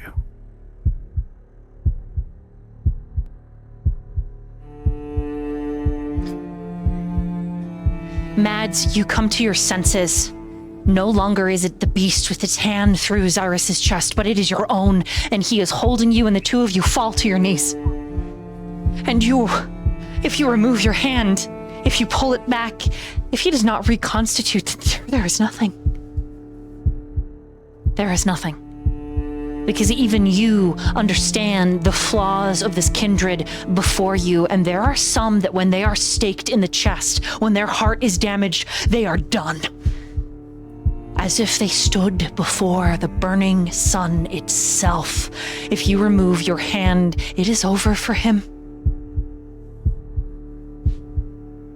But his rough palm is against the soft skin of your face, and your eyes, they are blurry, and all you can see is red. And Xirus's soft gaze. You are enveloped, enplumed in the grace and love of this father and all the humanity he still possesses.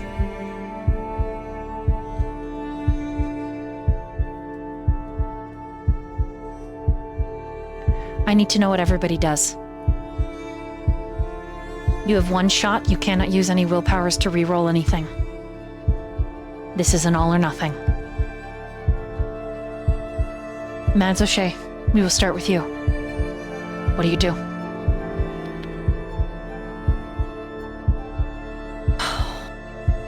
She cannot remove her hand. Right? She knows this? If you do, he will face final death. Correct. Got it.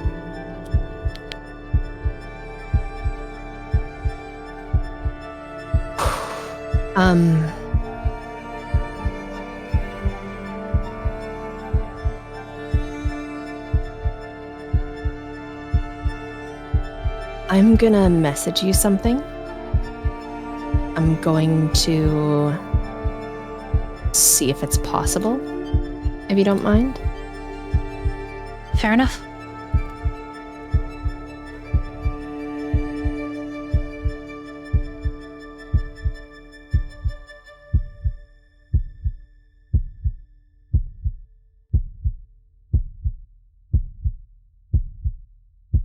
While Mads is messaging me, Viola, what are you gonna do?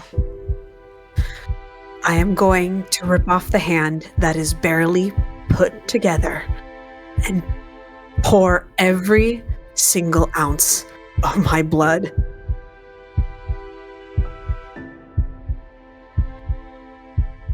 down his throat, or like I just rip off my hand and give him my blood as much as my body can give him.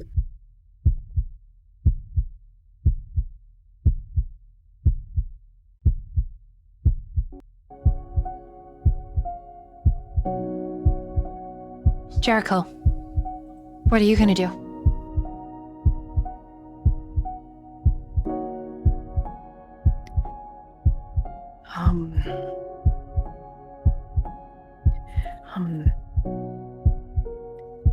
Hold on, fuck, where'd it go? I don't think... Shit. I think he's... fumbling through his pouch really quick, mumbling. His hands are bloody and shaking. He's like, fuck, I don't think I got anything for this. And I think he's just gonna make it over to the two of them.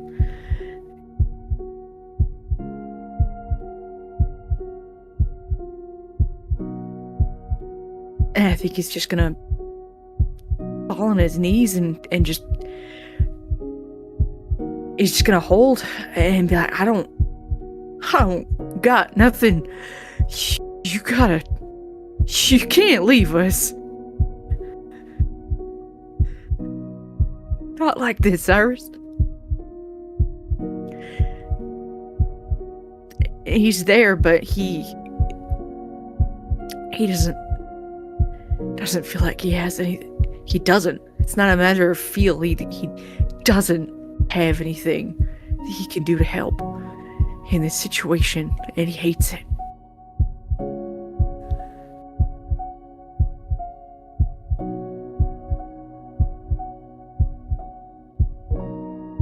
He's just there.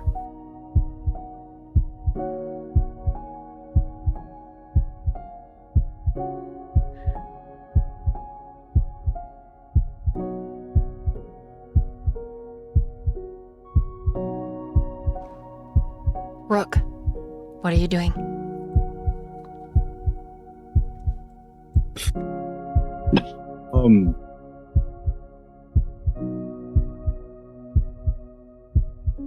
It's more of like an awkward acceptance of holding Xirus because he's bleeding out, and there's not really much he can do of just in a weird way, Xirus is like a brother, you know? Even though it's just been a brief time of just like that, he's just holding on because he doesn't know what to do.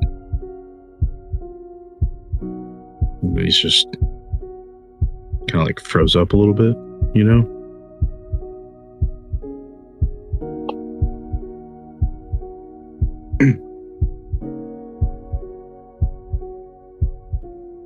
That's all I really have.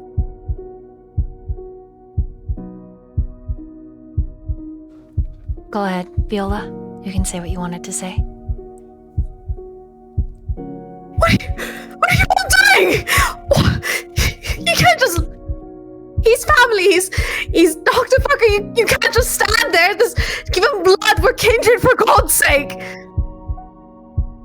Don't just stand there as if he don't... It's not over, just... Something can be done, anything. I mean, Jericho can give him blood and will. That's literally all he can do. Sorry, just replaying this out. Yeah, no, I'm just saying that's what I mean. He's that's his reaction. He's like, sure. He holds out his hand. He's like, but this is literally all I can do. You think I don't fucking hate this? It's just, I don't. Please just have a moment of hope. Just believe that. I don't know. I just.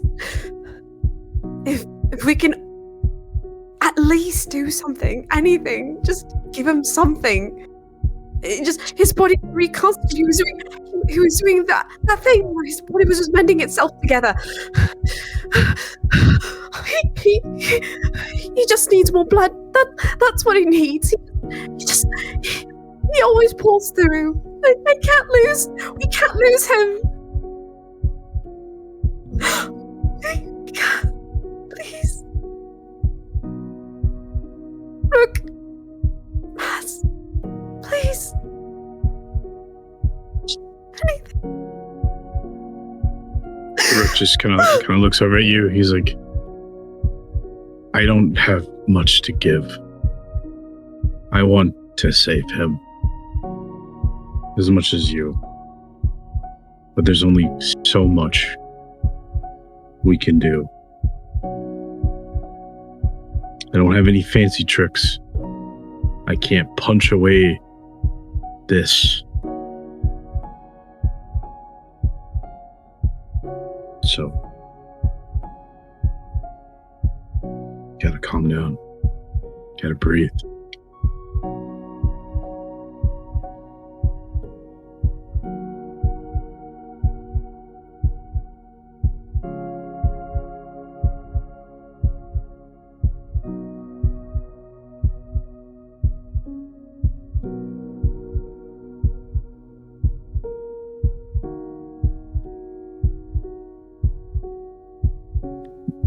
Tyler is wordless on the other side of Xirus, looking from Mads to Xirus, and the helplessness reflected in his gaze when that stare collides with yours, Viola.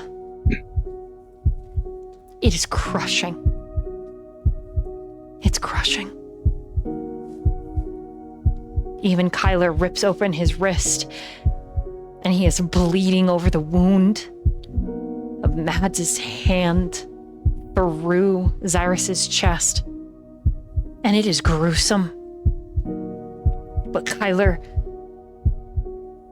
all he manages to say is, What if we can't? What if we can't?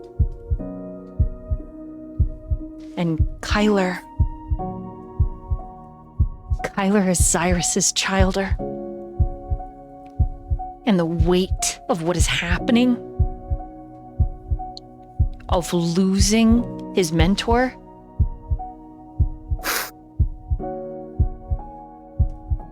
it amplifies the emotion that is ripping through the air, that is crackling among you.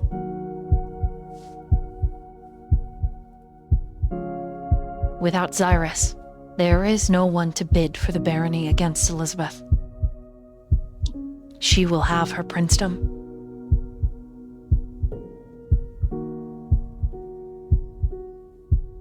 Even if one of you took the stands, you are not this great Tremere, whom many owe boons and favors. What do you do, Mads?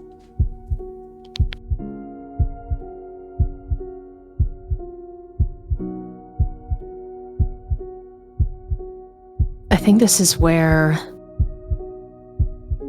Mads realizes that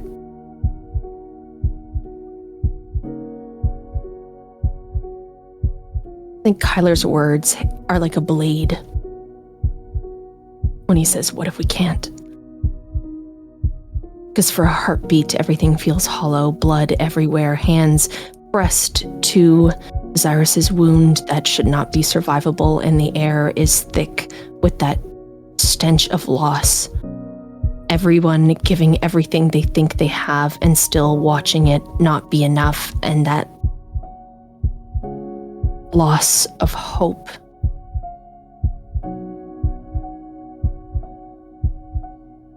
Her hand is still inside Xirus's chest. She can feel it. The fight, the refusal, and she is shaking.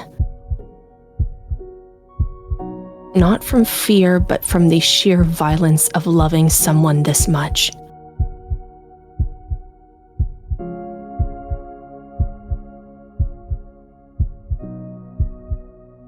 What if we can't? She repeats quietly. It's a question. And then she lifts her head and looks around. Then we do not stop.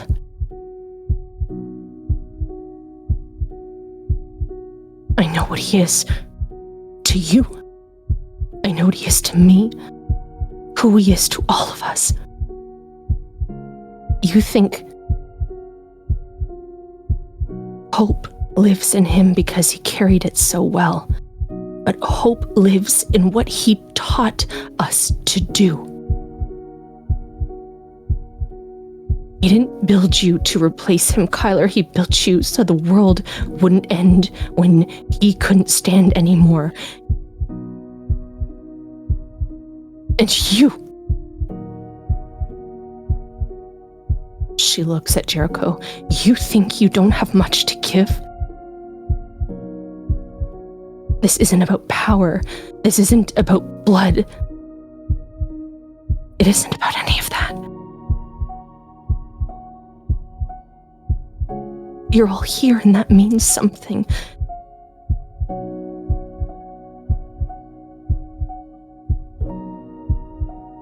We are not failing him. We are proving he mattered. We will not let him go.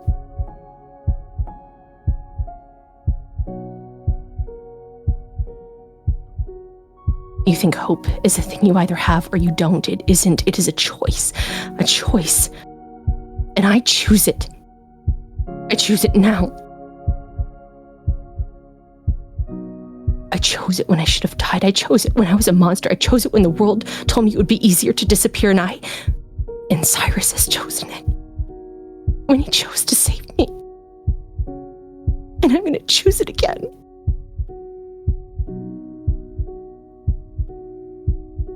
And if when Xirus stands again, it'll be because we refuse to believe that love ends when a body breaks.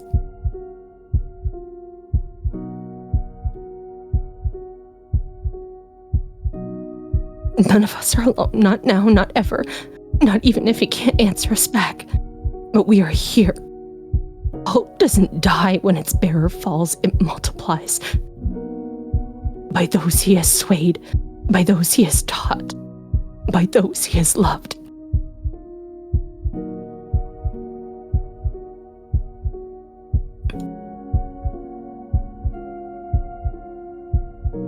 So choose hope.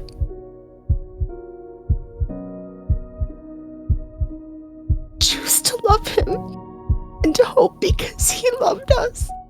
He loves us. He believes in us. Don't you get it? Don't you see?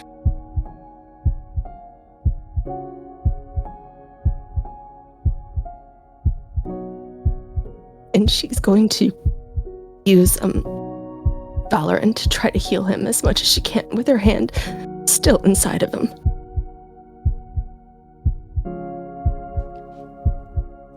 Xirus. If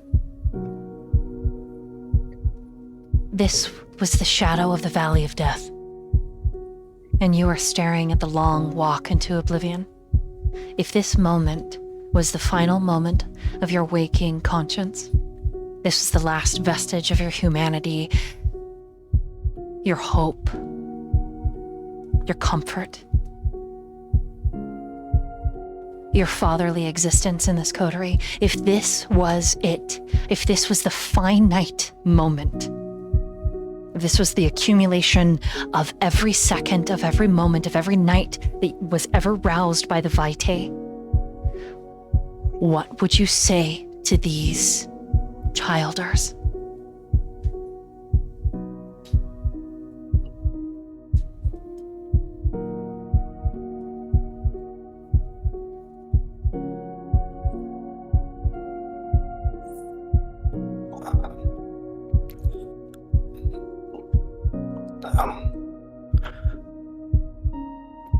Parents' love transcends time, space, everything. Life, death.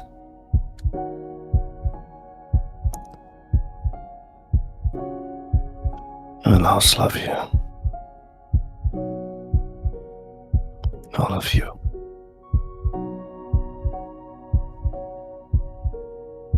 And then he will look out a little absently as if he's seen something that's not there.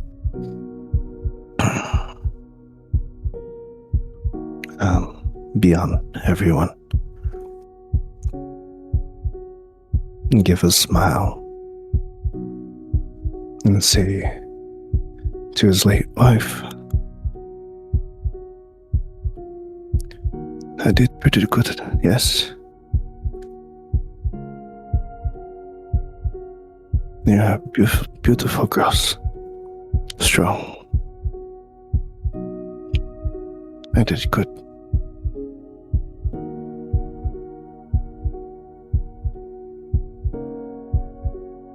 You'd be proud of me, love.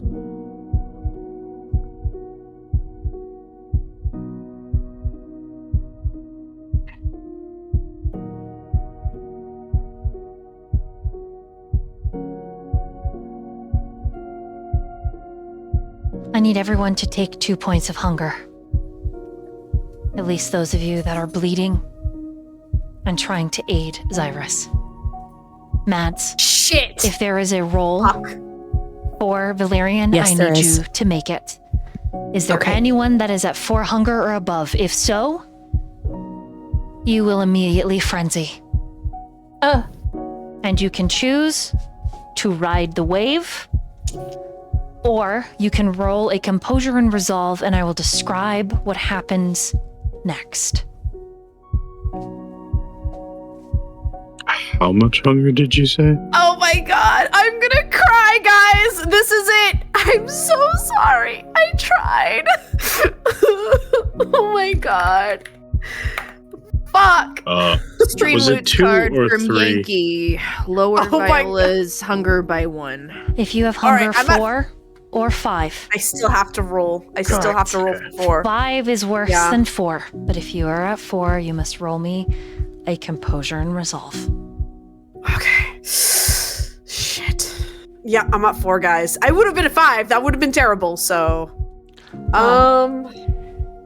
This composure and resolve is to see if you even get to roll a resist frenzy in this moment. Oh, fun. Because you Great, are okay. actively pouring out all of your vitae to save a very old kindred. Okay, come on, baby. All right, I'm gonna use a willpower on that. I'm gonna definitely use a willpower. Okay. I mean, it's not terrible, but it's not great. Oh, shit. Okay. Oh, another one. Yankee played another decrease hunger card. 2 in a row. Oh my god. So it is only Rook rolling the composure and resolve now. If Viola's hunger is only at 3. I'm at 3. My hunger was only at 3. Oh, you're only at 3? Sorry. Oh, okay, you're fine. I thought you were at 4. Okay, No, because it was it only 2 points? it was 2 points. 3. Yeah, it's 2 points. 2. Oh, correct. okay, thank God. We're good. Well, not to get anyone's hopes up, but let me check because sometimes Stream Loots sends multiple events because there is a timer for all of these cards. Got it. Okay, so there was only 1, so you still must roll the composure and resolve, Viola. Okay, but you know what? 4 is better than it's fine. It's fine. All right. Shit. All right. I was in the middle of re-rolling anyways.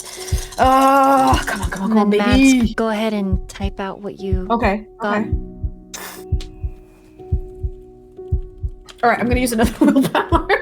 Can I use like a normal willpower because I got a crit, but I got nothing else from that. All right. I'm gonna use one of my normal willpowers. Okay, do I do a slash or a box? No, I'm just gonna do a full box. You get an extra dice. Okay, thank God. I am crying. I only have 1 crit though, so I'm trying to roll, baby, because I got 0 on all the other ones. Fuck. Okay, I'm re-rolling 3. Well, this is as good as it's gonna get. Shit. Okay, well, that's fine, I guess. It'll have to be fine. Just panicking. Someone has asked if they can give Mads the willpower. Alright, I'm putting it in dice box.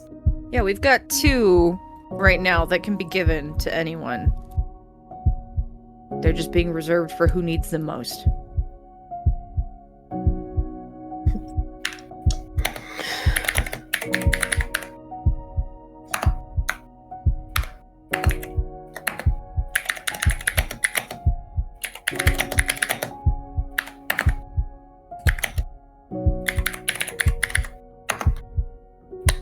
That's all I got. It's a 6, man. Roll resist frenzy at a Oh my difficulty of 4. Shite. 25 subs right there, by the way. Yankee just dropped them. Holy shit. I'm gonna cry. Yankee's actually gonna make me cry. Like he's already made me cry. Like he's already made me cry 1 time, and I'm about to cry Holy like a second fuck. time. Okay, to be fair, in my earlier session, I did do some punching Yankee in the forehead with some bullshit fuckery. So, Can I roll with extra die? yes, you have an extra die. Okay. Yay. And the health Oh, I'm just bonus. crying. Wow. Okay. Whoa. You are so. Oh my god, thank you. I'm crying. You fucking bastards. Emotional damage. All right. And question before I roll this frenzy, can I re-roll it if it goes to shit or if this is it? I just need to know. You may only use 1 willpower. However, Rose Okay, got did it. give you extra dice, so you'll be rolling resist frenzy, and you'll get the extra dice on top of it. Okay, 1 extra dice, thank you. And the difficulty modifier is how much again? Put it at 0, and we'll see what you get. Okay. Got it. All right, chat. This is it. Oh my god. Oh, I don't know if I should reroll it. Can I use another normal willpower to reroll the last 3? Or is that not possible?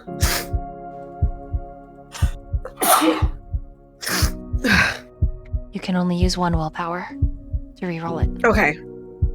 So it has to be like all or nothing for the dice. I can't just use like. What I mean to say, can I use a normal willpower or do I have to use a storyteller willpower? Storyteller willpower on frenzy checks. You can reroll. You can reroll just the 3 that you missed. You don't have to reroll the whole thing. All right. I'm so sorry I'm asking so many questions. I'm very nervous right now, everybody. All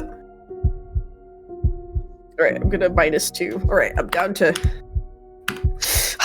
Sorry. Oh, God, I am like so bad right now. I'm gonna do this as a willpower and then 3. Please. Okay, 0. Okay, sweet Jesus, at least. Oh, I don't know if it's enough.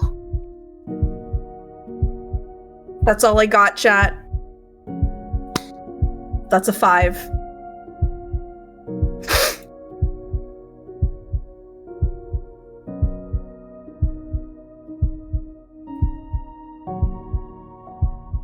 Mads, what did you get on your willpower? Yes. Can I use the willpower? Okay, so then that would be the 6 successes. On your Valyrian? I can't do any more than that. That's the max I got. All right, Xirus. Before that, before I describe what happens, sir, how many hunger is Jericho at? He's only at the 2. How many hunger is Rook at again? 3, correct? 3, yeah. Okay. Were the 2 of you still giving him blood at this time? I never gave never blood. did? Okay. No. Then your hunger wouldn't have increased. It was only those giving blood that their hunger increased. Oh. Yeah. Got it. Okay. Back at what I was then. Jericho, you take another hunger. Okay.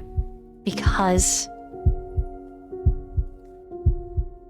as Valyrian and Viola starts to frenzy, there is something that overrides Xirus, but it isn't entirely perceptible. It isn't something that you're aware of until it's already happening. And so, Xirus, you latch on to Jericho's wrist and you drink deep, and there's this surge of vitality from Mads's blood, and then you're aware that Viola is about to just lose everything and attack the closest person to her, which would be either Jericho or Mads, and you cannot let that happen. And even as you are looking at Iris there in the distance, and she is beckoning you and she is telling you, yes, sweetheart, you did great and our girls are beautiful. I am so happy to see you. Her voice, all you can hear is the car accident that you lost her in. Over and over and over again, the beeping of the machines as her heart wouldn't start, the doctor's voice, the own anguish that bloomed in the belly of your pain. You reach out and you stop Viola, and then you pull back and you stop Jericho, and just putting your arms out to grip them, you do not know where this vitality is coming from, and you look at Mads, and there is recognition and health, and you give her a soft smile and you mutter, I am here. And Mads, he pulls back. He is the one that disengages And there is a hole where his heart was, and it is dripping and raw and twisted, and in your hand, falling from it, is his unbeating heart. And as it hits the grass, you are frozen in the thoughts of failure, but through some strange miracle, Xirus, you reach down to your own heart and you bite into it and you chew, and it is instinct. It is the beast. It is not a piece of your humanity that keeps you surviving. It is that creature inside of you that is desperate for a communion of lamb, for people, for dominance, for vitae and discipline. But there is hope as well. And in this combination of monster and man, you swallow your own heart. And the final pull of that blood that you ate earlier, as your body begins to ash away, it reconstitutes. But pieces of you are breaking off even as you are trying to come back. Your arm suddenly turns into a solid stone statue, fingers breaking. Your cheek opens up, your skull exposed.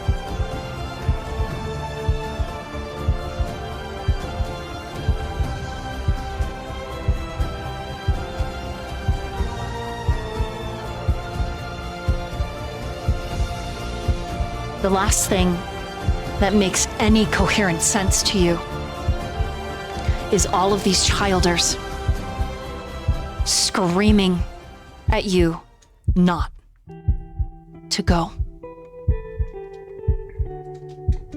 to stay.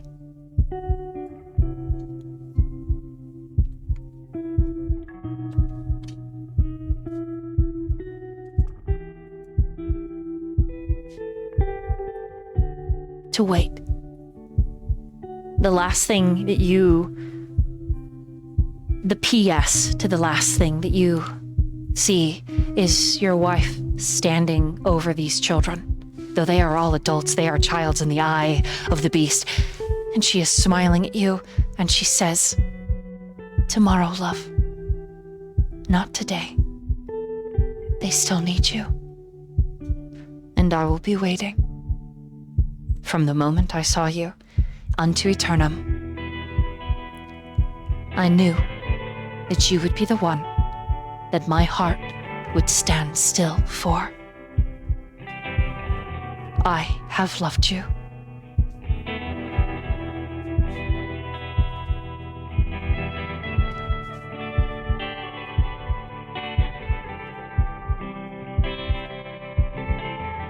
I need everyone to roll one final frenzy check. All of you, including Xirus. Mind you, Viola, a card was played to re-roll, so you can use that on this roll should you roll poorly. God, thank you. I did miss it on Streamloots, but this is the final roll. Okay, try not to be emotional.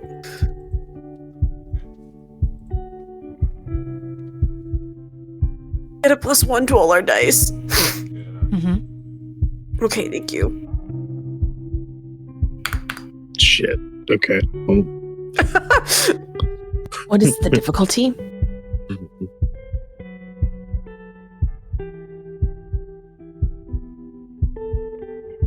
Lol. What's the I difficulty? give a guys? willpower to you now. And to frickin' Rook. Storyteller is the difficulty, just the default too. Oh shit, I put 0. Whoops.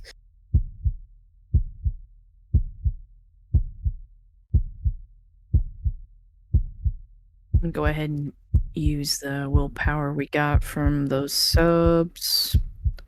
Rook, do you need a willpower? I will give you my willpower. Hey, I don't have any. I will give you one. I'm gonna give you I know. Everyone Okay. have a couple now because of the 25 that were gifted. Yeah. Oh my god. Impressive.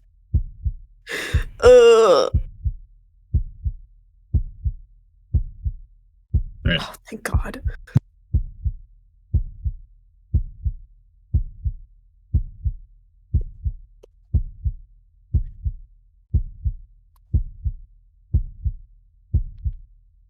In the order that you posted them, please let chat know what you got on those resist frenzies.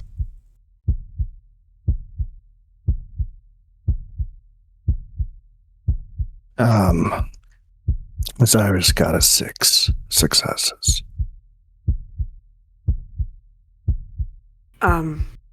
Viola got a 5.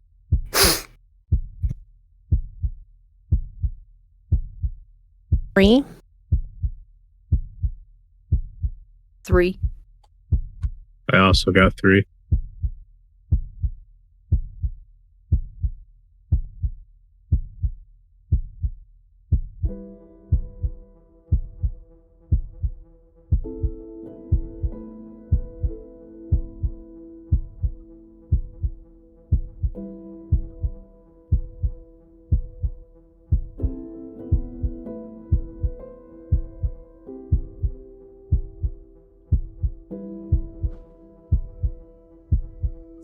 Blood has such a distinct scent.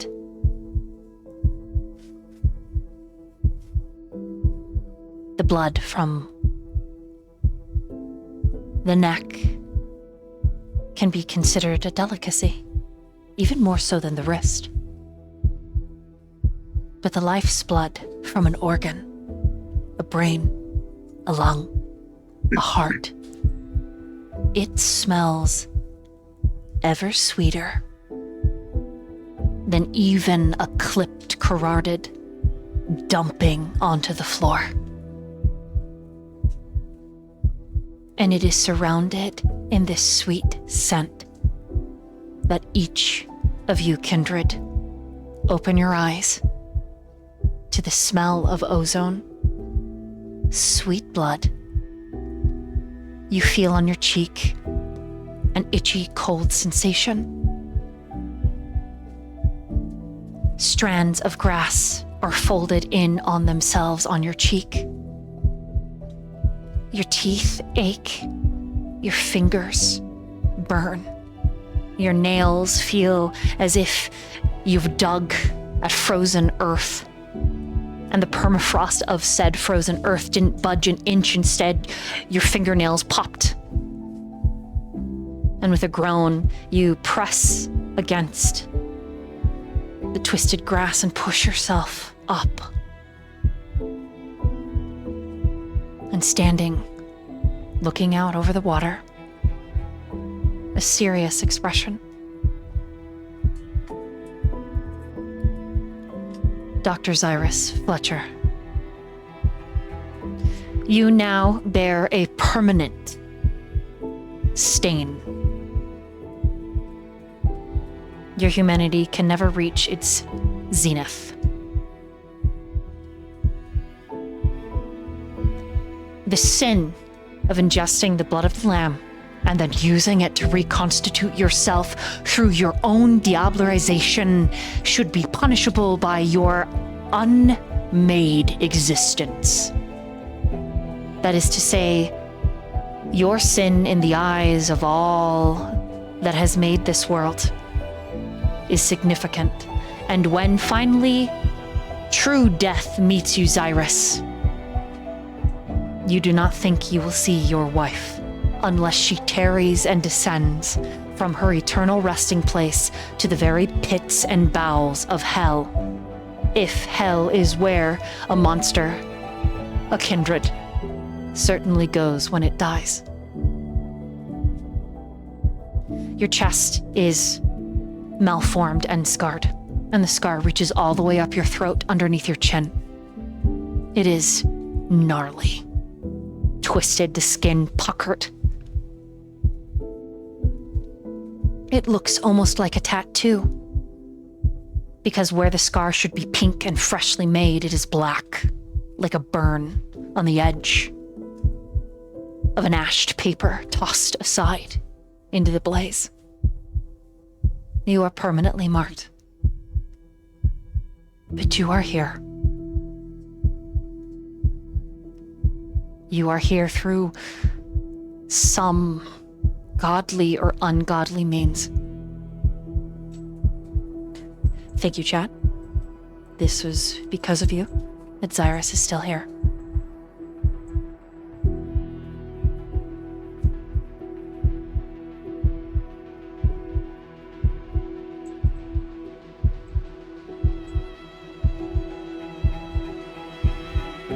It is not grateful, but it is not damning that you feel. The emotions that are swirling throughout your mind are complicated, twisting, confusing even. You could have been with Iris, and yet it is through some other means that you are here. You can taste all of their vitae. You can, through drinking the blood, which you never asked for, they simply gave to you, you taste all of their disciplines. You can almost even feel their thoughts, their hearts, their minds, and they're in the right place, Xirus. These childers, they love you as much as they possibly can for what they are. But it is not grateful that you feel, because for a moment, Xirus, all of this was done. All of it was over, and she was right there. Where you are standing looking out over the lake beside your house, Iris was right there. And you hear her voice on the wind as it kisses your tear-stained, bloody cheeks. I have loved you.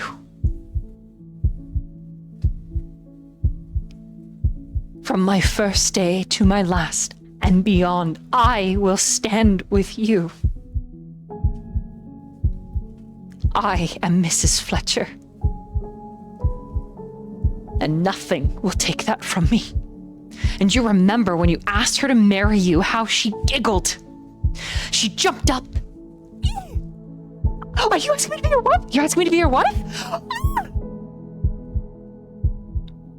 When she jumped on you, the two of you broke the chair at the restaurant. The wine glasses went flying. You remember her shoe ended up in someone's soup. It was so wild and somehow graceful, the way that she landed arranged on you perfectly in your arms. She had been right there, Xirus. So it is not grateful when you turn to look at the childers that saved your life. But neither is it hateful. But God, does it feel like a stone wrapped around your throat, sinking you into the very lake that she stood over?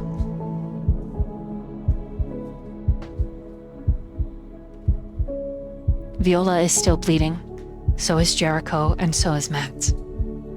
All of you have taken 2 points of aggravated damage, other than Rook. What do you do, Xirus? What do you say?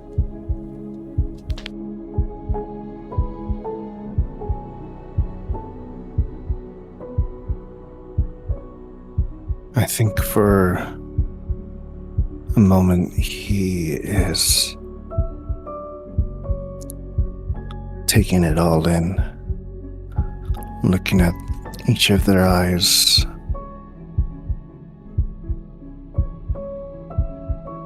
and he will fall to his knees, clutching his chest, and just for a moment feeling the emptiness of the lack of his heart. Iris. And he remembers her say that they need him. And like any good father does, he takes a deep breath, puts his pains aside for a moment to be strong for his kin, his family.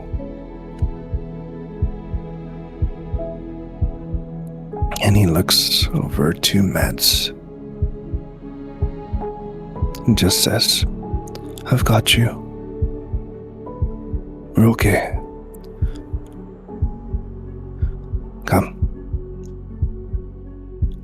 Let's get you all stitched up.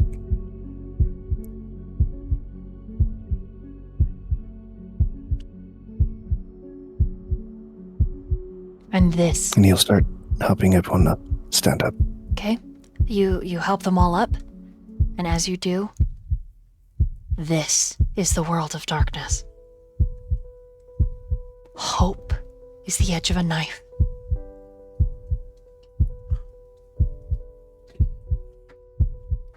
This is what it is to be a kindred. Even when the choice was never your own. But in this case, Xirus, it was. You were dying.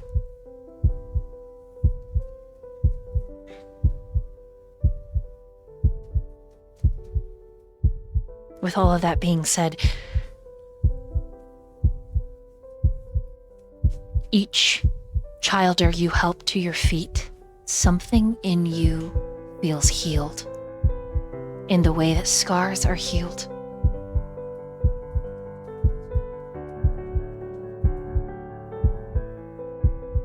I would like you to roll a composure and resolve, please. Composure resolve. Yes, please.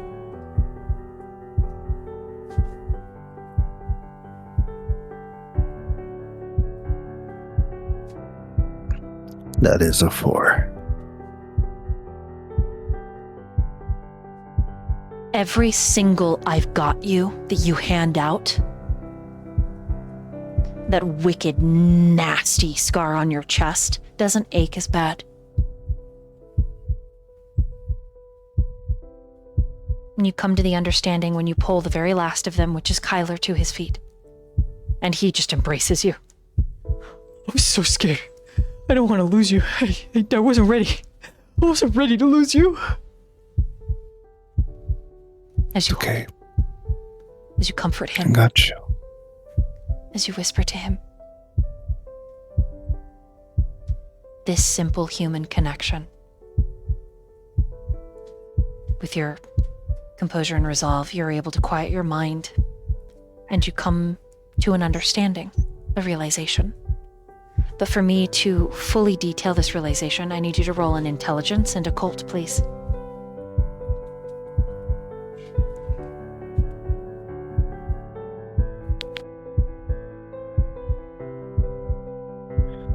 Okay.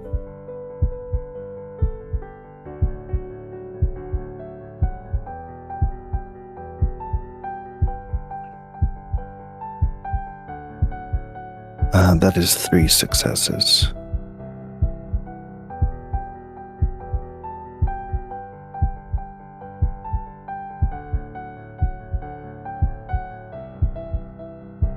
You are actually not rolling enough dice.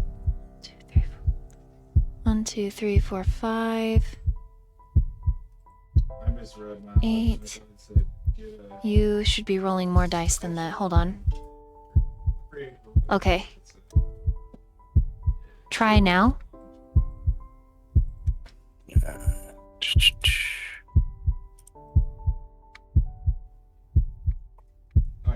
So roll 20 is being a little bit of a butt. Apologies for that. Yeah, there you go. That That's looks right. 4 now. Okay. Mhm. 4 successes. All right, you hit the DC. Perfect. The only way to combat what has happened to you is to give your humanity. Not shell it out so that it bleeds on the pavement and it wastes away into nothing. No. To give it in good faith, in love, in hope. It is to instill in this next generation the stones required to build an arch. And this archway will form a passage that they will walk through. Metaphorically, that they will become like a coming of age story. goodness, hope, faith, kindness, humanity. That is the only thing that will enable you to ever have a chance at seeing Iris again. And you put it all together simply by reaching out your hand and telling these kids, I've got you. Is there any roleplay for the coterie in this moment as Xirus guides each of you to get stitched up? What do you say? What do you do? What are you feeling? We'll start with Rook. And then Rook, when you're finished, feel free to popcorn it to any of the other coterie members. Just know that Xirus is actively ushering all of you into the medical room. So Xirus, intelligence and medicine, please. You can have an extra dice for first aid and surgery.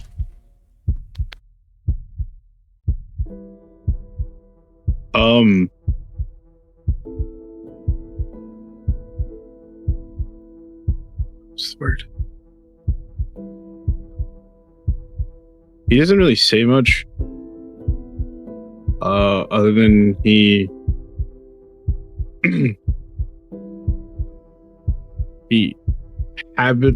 haphazardly, as a force of habit, put a cigarette in his mouth, but doesn't light it. And he just rests a hand on Xirus' shoulder, but doesn't really say anything because he just doesn't know what to say. He just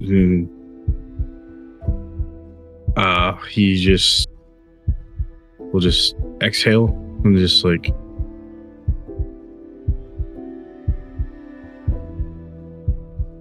hold on, I'm trying to formulate it in my head. To lose a brother in this moment would have been crushing. I know probably in that moment you didn't want to come back. But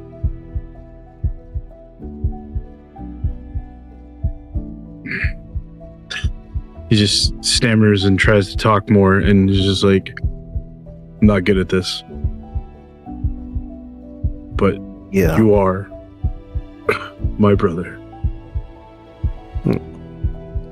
He grabs you by the shoulder. And he goes, I know. Yeah. He just nods his head. He's like, don't worry about me. We'll take care of them. I'll be alright.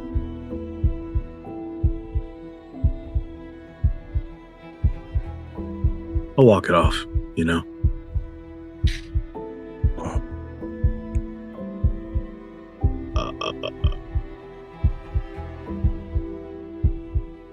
Based on by process of elimination, Nat, I have to pass it to you. Yeah, no, it's fine. I didn't ask to go Cool. last, so no worries. Cool.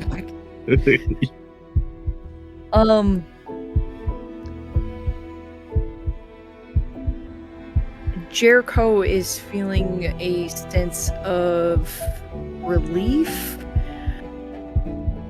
Relief for not only being able to keep this father figure that they all love, but the fact that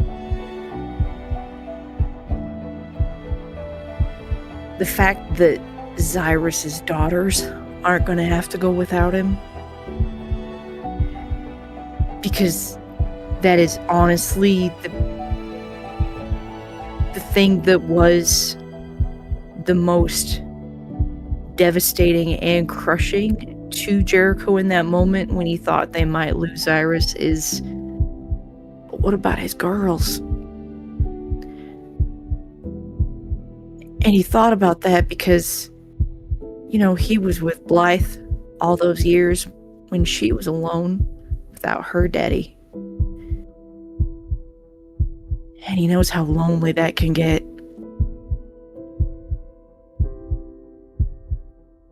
And so he just feels relieved that they're not going to have to go without their daddy yet. And he doesn't actually say a lot. I think he does give Xirus just a swift but firm hug. He just says, "Thanks for sticking around a little longer. I know it's a pretty shitty place to be." And that's it. There's nowhere else I'd rather be right now.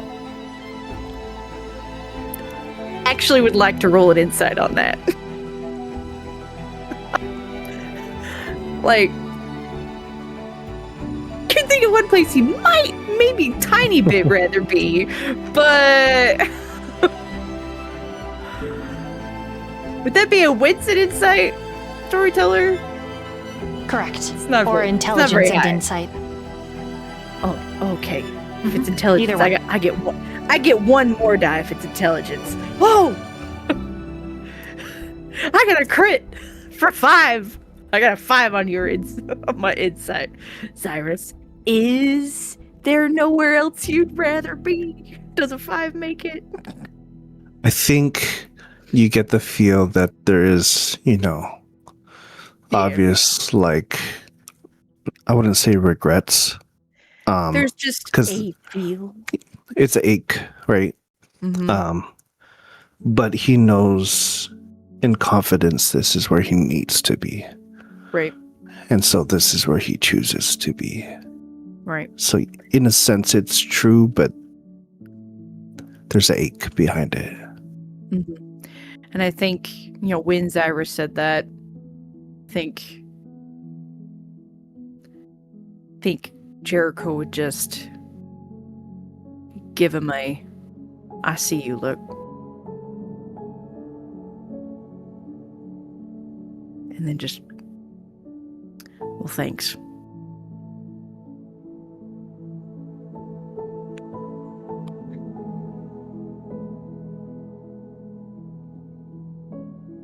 And I think that's all he's gonna say, because he doesn't have a lot of words right now. Really just relief. But he's quiet about it.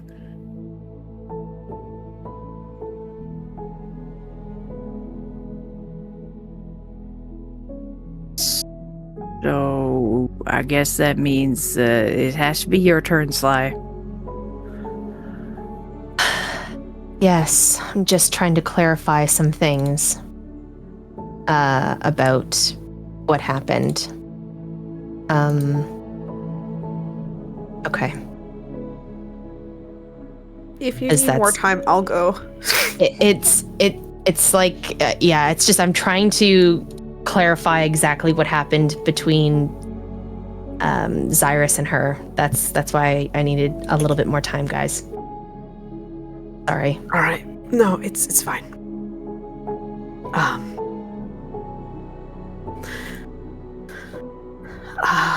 Viola walks in and says, "Xirus, I wanted to keep you here because I'm selfish. It wasn't because altruistic reasons of trying to save your life. It's just, I don't know what I would do without you here. Because I'm so tired of watching the people that mattered to me die in front of me. And you mean so much to me. You protected me. You gave me a place to stay, a home.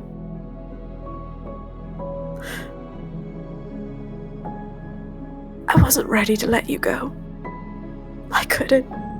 And I'm only sorry that I let you get into such a state. I'm sorry." Before you continue, he cups both sides of your cheek and pulls you in to kiss your forehead. And just lets you rest your head against his chest. It's okay. It's alright. I'm not going in anywhere. And she embraces him. And she gets so much blood all over him. she's trying to not cry as much to get herself not hungry enough. So just to clarify, but she just tells him, I wasn't ready. I don't know if I'll ever be ready. I'm so sorry. I don't even know why I'm apologizing. I feel selfish. I didn't know what to do. It's just, I just wanted to choose Viola. you. Viola, look at me. It's okay. I'm here. Okay. I'm not going anywhere. I don't think I'll ever be ready to say goodbye. I don't think I can ever be ready. You just matter that much to me. It's okay. I have you. Look at me. I'm not going anywhere. Okay. Just breathe.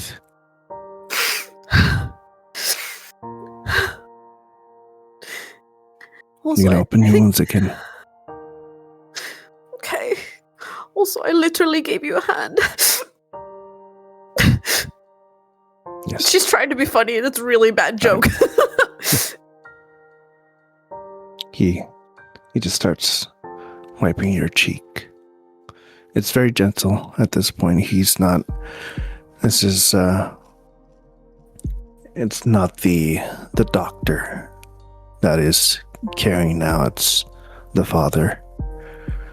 And he's wiping your cheek and kind of cleaning you up, and it's one of those, like, a comfort moment rather than like cleaning up any blood or mess. It's like a gentle brush of your hair as you rest kind of vibe.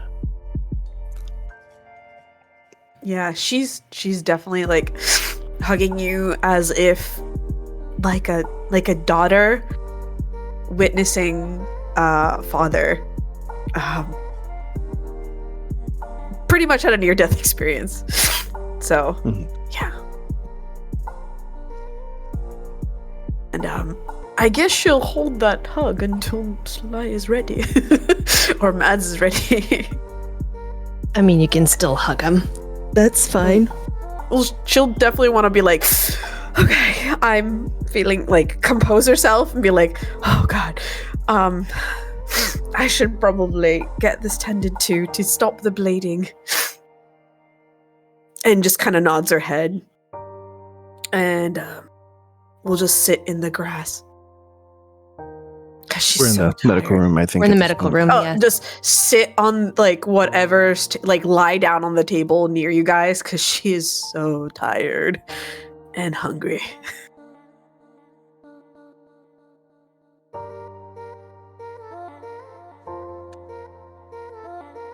Popcorn over to Mads.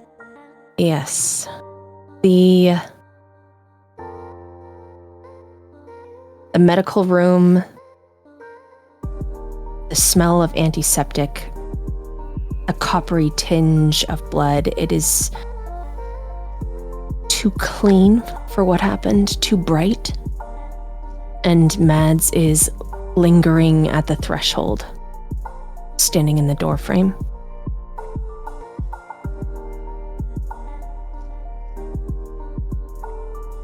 Her hand that had been inside your chest, Cyrus, she keeps flexing it, opening and closing like it's searching for something that isn't there anymore. And her head is loud. Not screaming, but sorting. The memories slotting themselves back into place like bones being returned to the wrong skeleton. And she feels every one of them as they pass, teeth clicking, fire popping, laughter. Manic. And then just as sharply, warmth. A hug. Your voice. And she is watching you. She watches as Viola crawls into you and cries, and that alone makes her chest ache. So you're here. You're real. The world hasn't ended.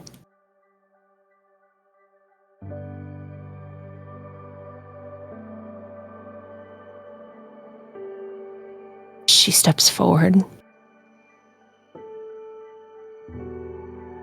Xirus?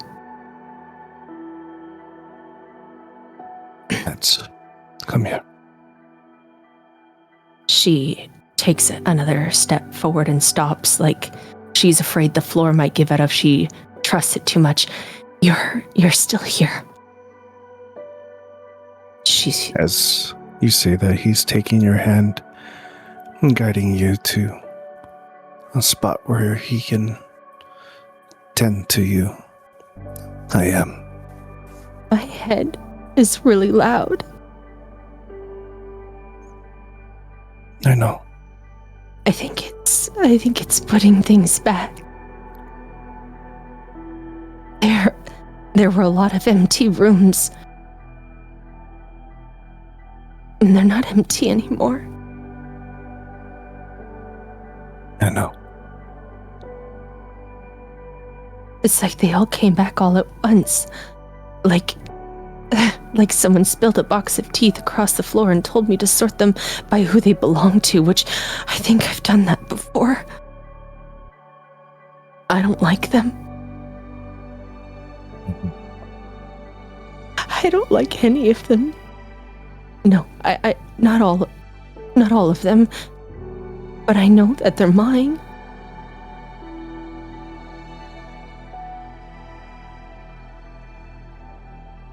But Xirus, Yes. you didn't look away from them. You didn't try to fix them or cut them out or tell me it wasn't really me. You just helped them.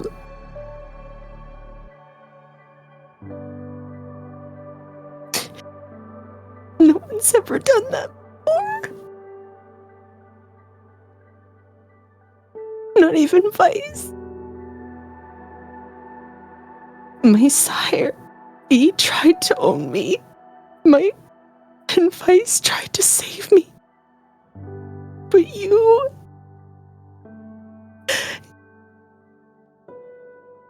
kept me whole. The good and the evil.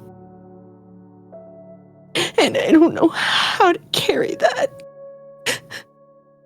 But I want to try. And I'm really happy that you're alive.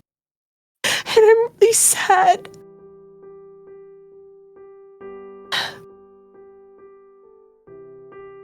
Because they're so loud, the voices, the memories. They're arguing about where to sit. It's like musical chairs. But they're not screaming, and that feels so different. And there's something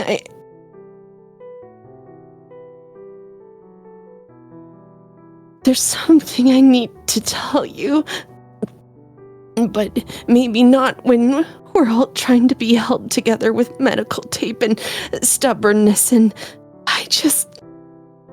but it's so important. It's so important.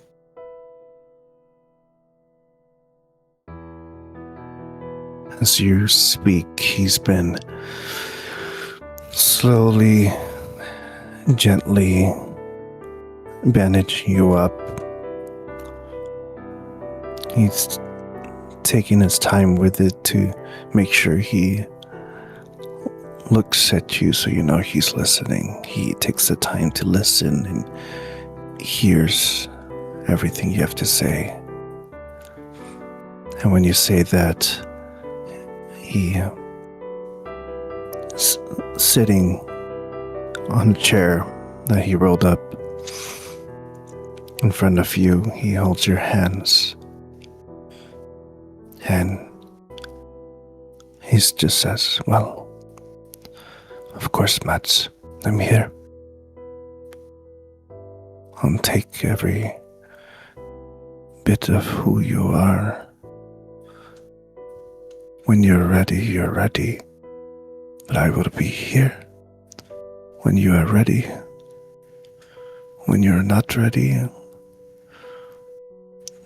I will be here.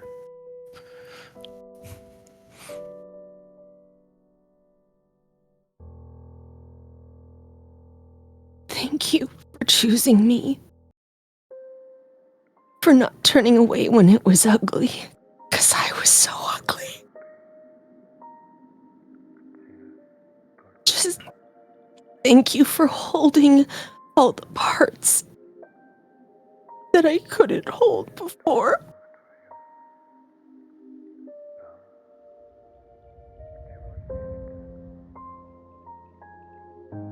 Thank you for believing in us.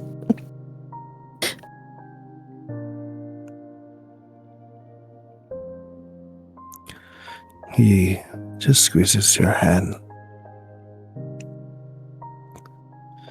I've got you. Not so, Shay.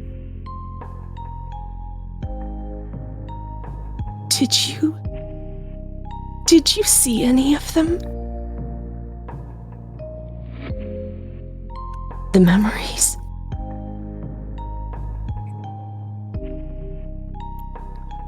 I saw all of them. That's... But you are you. And he kind of turns your forearm to kind of show the bandages. Every bit, everything that's put together and everything that is damaged. You are you, and I am I. And he puts your hand to his chest where this blackened scar cracks up through his neck. We are all of it. The scars, the pain, as well as the beauty and the smiles that we share. And I have you. I've got you.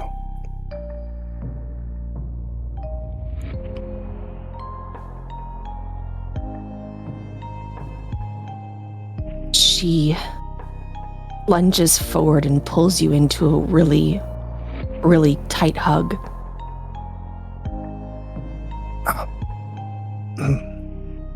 Sorry. I got you. It's okay.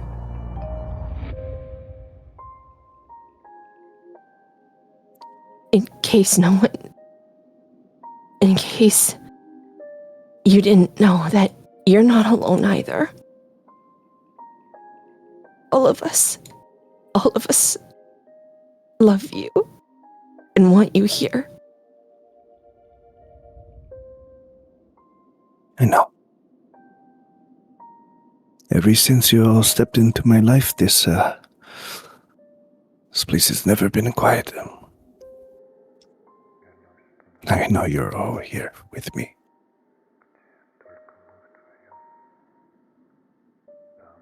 She sits back and, in the usual Mads way, grabs the side of your face. There's something else. And I need you to know that I'm telling you because I trust you, not because I'm asking you to fix it, but I did something, and if you saw my memories, then you know.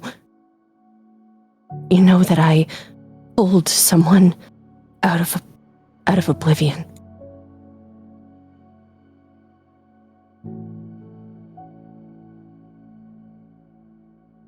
Yeah.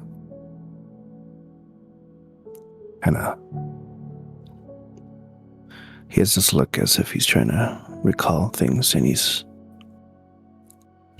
you can see the exhaustion in his eyes. He's very much in this moment of the dad who worked a double shift but came home to help with the school project. I'm sorry. I believe I saw something, but I don't remember clearly right now. I pulled. There was a boy. And he was going to be erased, folded into nothing, and I couldn't let that happen, and he was important. And I've seen him in my memories, and I've spoken to him. That's when But he is... Oh, sorry, go ahead. Yeah, go ahead. I'm just saying, as she's talking, you remember the boy with the citrine eyes. Xirus. The one that you said all of those sweet words to. The one that looked at you with hope dawning in his gaze.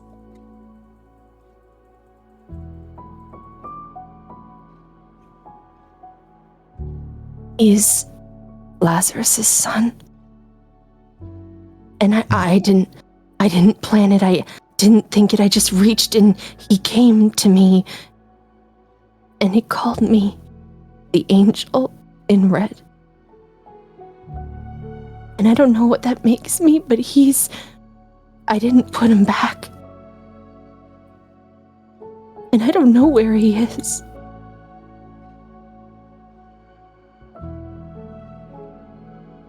But it felt like I was choosing life when the world was saying no.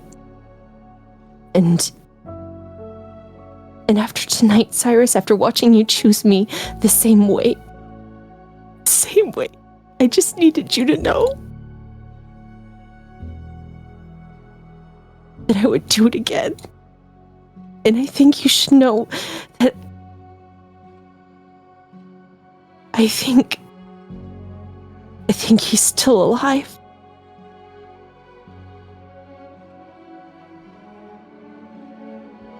I think so too, Mats. Her eyes open widely. And do you know what that makes you? No? It makes you the Mats O'Shea that we've all come to love as family. As Xirus says that, in the corner, Kyler's like, "What the fuck are you doing, Rook?" And Rook is like, "I don't fucking know." Rook, in your hands is a crab with a top hat that looks as though it died. It smells like it died too, but it's been reanimated. The crab is small, malnourished. In fact, you think it might have been a crawdad that was eaten, but that got some of the vitae that all of you bled on splashed on it, and it's now your ghoul for the rest of the night.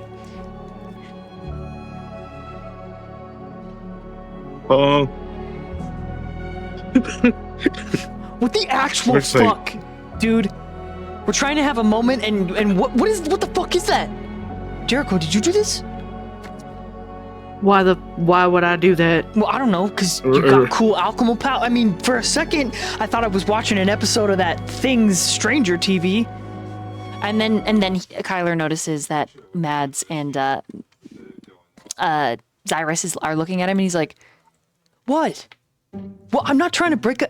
What? He's You got did it, not me. No, See, you did it. I didn't do it. You I didn't did believe me. know. It's calling him Papa. You know what? I think I've got this. I'm gonna grab Kyler by the elbow and you it. I still need you for a What? minute. What? And by No, a you minute, can't. I haven't had a chance. the rest. That's my sire. I haven't had it. Let go of me. Unhand me. He's the one with the weird crab that's calling him Papa. Yeah, I'm sorry. You're so right. Please go ignore the weird little crab. Have your moment. Kyler slaps the crab out of your hands, and it goes flying. No, Papa. Oh. What would you have for? If you try to I grab did it, tell you to slap the crab. I told you to go have your moment. I tried to go get the crab. okay, roll a dexterity and athletics to catch it before it hits the ground. Oh, shit. It literally is like, no, Papa. The dexterity and athletics. Athletics and dexterity. Yes, please. Got it. Yes, please. Thank you. Fuck me over. 1.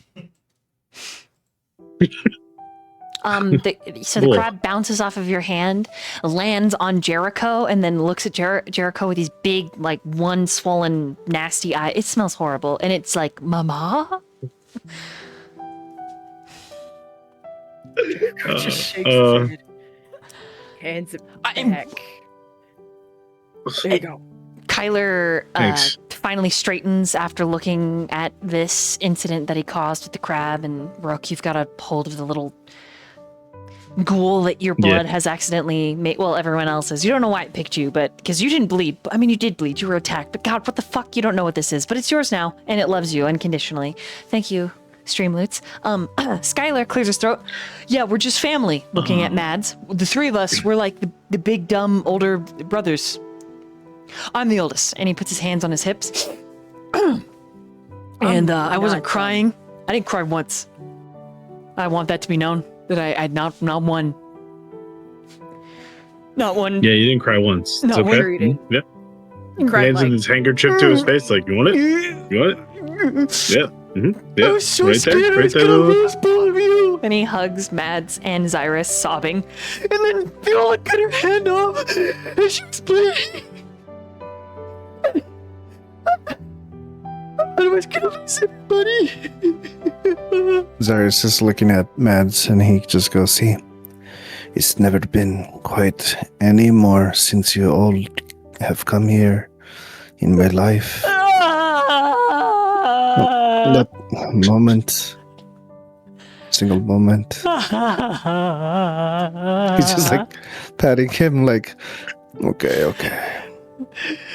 Jericho basically was like Yes. 11. And he was bleeding. The thing was like a demo. Yes. Everybody was dying, and then you ate your own heart out. We were fucking gonna die. Mm-hmm. Mads, your skin is so soft. I love it. She hugs Skylar back. In like a very like one arm around him and pulls him in tight.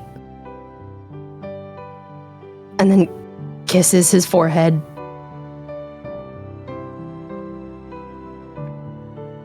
We love you, Kyler. Just try not to do it again.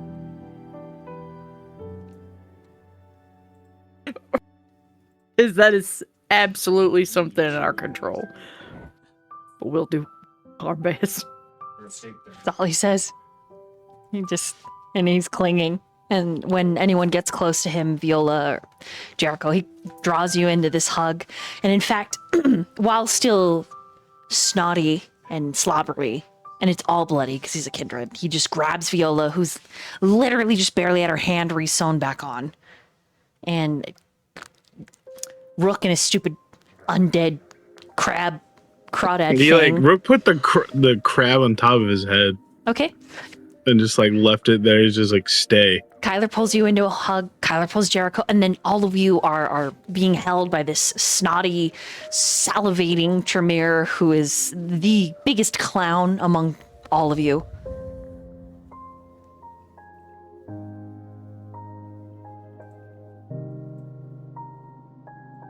And even though he is such a baby and so overdramatic,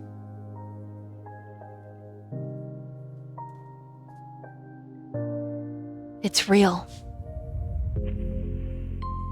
He cherishes every single one of you.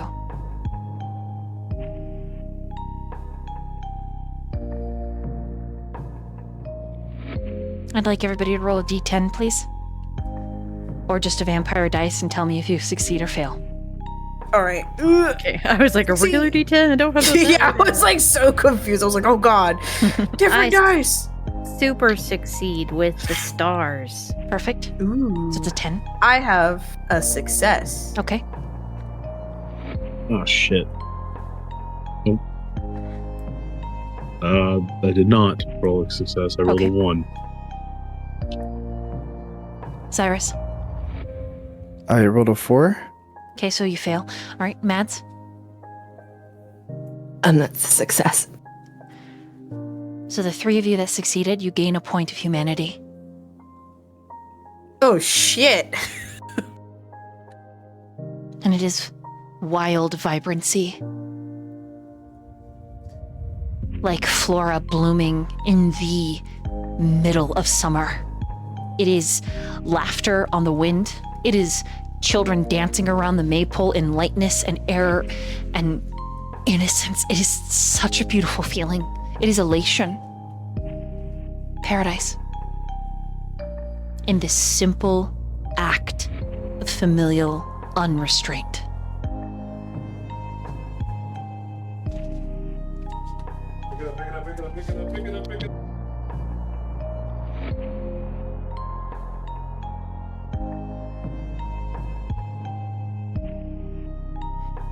And this is where the camera begins to zoom out on our banged up little coterie that has hours, a handful of them, to coordinate, to finish their preparations, and to prepare for the largest masquerade that this side of the East Coast have seen in a century. A bid for the barony. And the session ends with one brilliant note. Family. Family is like the shore. And each of you take turns being the ocean or that shore. But what that shore provides is a fortress of stability against raging waves that crash, that tear, that deposit muck and ick and carry all of that slimy seagrass up on to the beach sand, spreading it, smearing it, making it messy. But the shore never changes. Not fundamentally. It remains slimed, covered in trash. Against all of the rains, against all of the winds, against all of the purposeful destruction, natural and unnatural, it endures.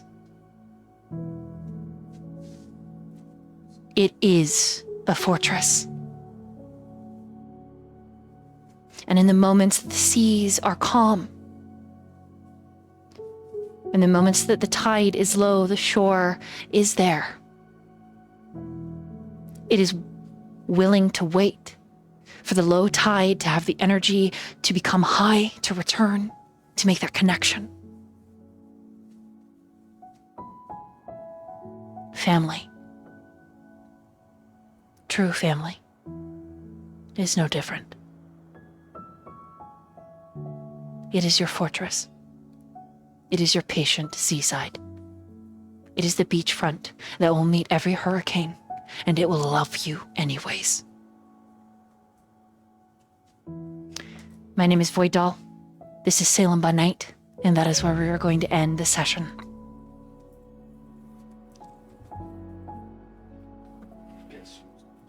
Hot damn! Good thing I have a box of Kleenex next to me permanently on my desk. Oh shit. Thank you, Thanks, everyone. darling. Thanks. Thanks, Boyd. This was fun. Thanks for being here, chat. All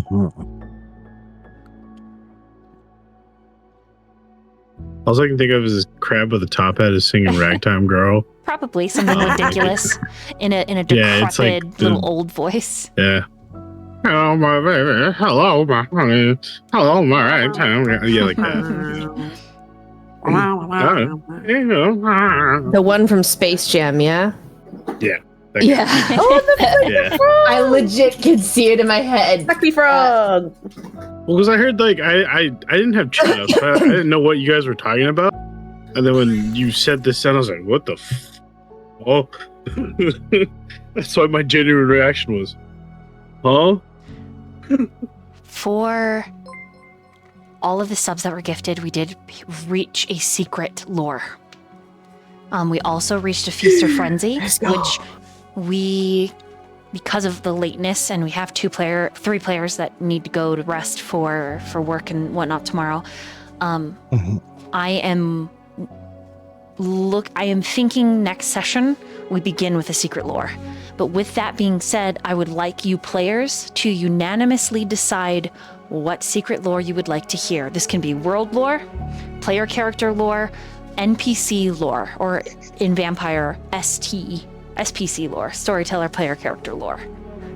And this is something that you as the players will learn. This is something that can be kind of metaphorical. This can be a scene. We've experienced on this channel scenes where I describe something that's happening in the world somewhere else. What would you like to see? Feel free, chat, to drop recommendations if you would like as well. Nat Chan, will you make a note that Feast or Frenzy poll needs to start next time? And story or secret lore drop. Ooh, sorry. While you decide and chat is thinking of what they would like to hear, again, it's world lore, player character lore, or storyteller player character lore. I want to thank everybody for all of the immense support, the kind words, just the overwhelming community here. And I want to remind everybody why we tell stories. And it's a lot the same reason why Xirus was there for Matt. Stories are so important. They give us meaning to some emotions that will never have a voice. They allow us to feel moments of significance and moments that are finite, moments that are fleeting, in such a way that we can better manage and cope with them. Because I can guarantee you, so many of us in chat have lost somebody, and you know what that feels like to grieve, to never be able to see that someone, to never bear witness to their life again. It is a tragedy, and it's so difficult to cope with. But what makes it better are the friends that we make along the way. If our life is a bus, the friends that sit next to us on that bus make it a little bit better. And here in the void, on my part of the internet, that's the kinds of stories that we're always going to tell. Ones that matter, even when they seem hopeless and small and fragile and lost in this world of darkness. We tell stories that matter. And we learn through imagination how to cope with these things that sometimes are too grandiose to understand. I myself have been a victim of emotions that feel so heavy they steal the very air from my lungs. But the world gets a little bit better every time I sit down to storytell or I sit down to DM with such talented people, such wonderful, amazing people. And this session, you guys, broke me in so many ways. The moment it shifted and Jericho stood up, I have been a mess. Like, I cannot even describe to you players like how cool all of these scenes have been.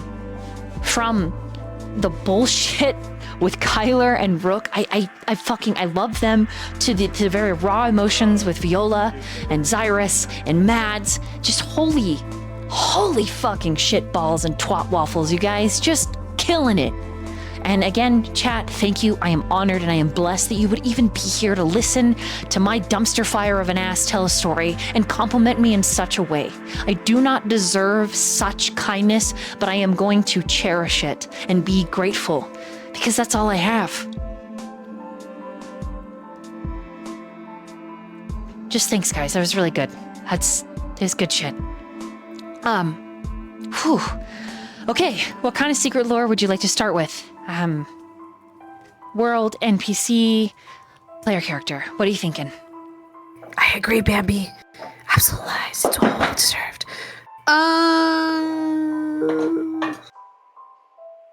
What do you think, chat? Throw some ideas out there. I don't see. Someone in chat did mention people involved with the barony claiming, like if there's anyone. Obviously we got some info about Elizabeth last time, but if there's anyone else seriously involved in that might be cool, going into that soon. I want to know where certain people are in the world right now. Like, I want to know if Lucas is still around. Lucas is already. We know Lucas is around because Void literally said, I he's want in a sub- Lucas he's shit. in a I sub. want Yeah, He's in a goddamn sub. I want it. I want yeah. I want it all. Sweet, have some feel. I also would love more about Baby Son. Of course, Baby Vice. I'm gonna be selfish, and I want to know about all the one-shot characters. Where the fuck are they? Oh, you get that at the party. That's coming. But I wanna. Oh, you can't. They don't even know. It's like they're figuring it out. Give them a chance. They're trying. Let it cook. Let it cook. God. Yeah. If people have I'm gonna already eat that caught up raw with the bread. sessions and want to know what happened at the party that's coming into the Masquerade, that is somewhere, some place. Oh, how are Salem? You know what? How are Bound and Salem connected? That's actually a good one. I like that one. Also, putting my hat in the ring. How are New Blood, Bound, and Salem connected? Although I did see kind of that connection through Bound the other day. But I think I know how they're connected. But in this, where is everybody? I guess what's happening in the world in these stories while this moment in Salem is happening would be mine. What's going on with all the people that Elizabeth has captured, like all of our family Oh my god, members? we have too many ideas. Right? Don't do that. Don't do that. Don't. Right? Because Rook's family, Holy shit. Bishop's That family, is Yep. That is- Marquis' boy. family. I'll piss. That is a good I'll one. piss in anger. Losing his I'll child. piss in anger. Yeah. We What do you think, Val? What do you think, Val? You've been very quiet, so I'm like, oh, maybe we should ask him. Yeah, I'm letting you guys choose. Yeah. We have to do it together as a group activity. Whatever Exactly, you guys that's my decide, I'm choice. good with. Yeah, that's Exactly. I'm the same boat. Oh no. I don't like I am happy with whatever Dolly tells us. Like I'm never disappointed in what's given. So like I don't necessarily have a specific want. So whatever Okay. you guys choose that do have specific wants, I'm good with. All right, you want to lead this to RNG? Because I'll do it. I'll do it right now. We have 1, three 2, choices. 3, 4, 5, 6. Let's Now go. what I say leave it what to RNG slide? because I love RNG. What slide put Yeah, down? I baby. will roll a d6. I have a d6 in my hand right All right. Let's go. give it Cool with to that? us. Yeah. now. Shit. Okay. Well, it's player character lore. Okay. Player character lore? Okay. I'm down to find out, down to clown about Lucas because I'm also really curious where he is. Fuck Although we know yeah. he's in a. It's like I know he's in a sub. How are we gonna save him? Like in my mind, I'm yeah, like we where can still is save him. I like. Even I though Viola's always like, want "Oh, player he's character gone somewhere, lore. we I'm need just to like, find him." yes. Tell us everything. So I'm down to No. clown with I won't. Lucas and more Lucas. Does he still count as a Oh player no! character? No, you know who I want to know? Marquis. I want to know what the fuck happened. I need With that his left on child such is a dead. cliffhanger.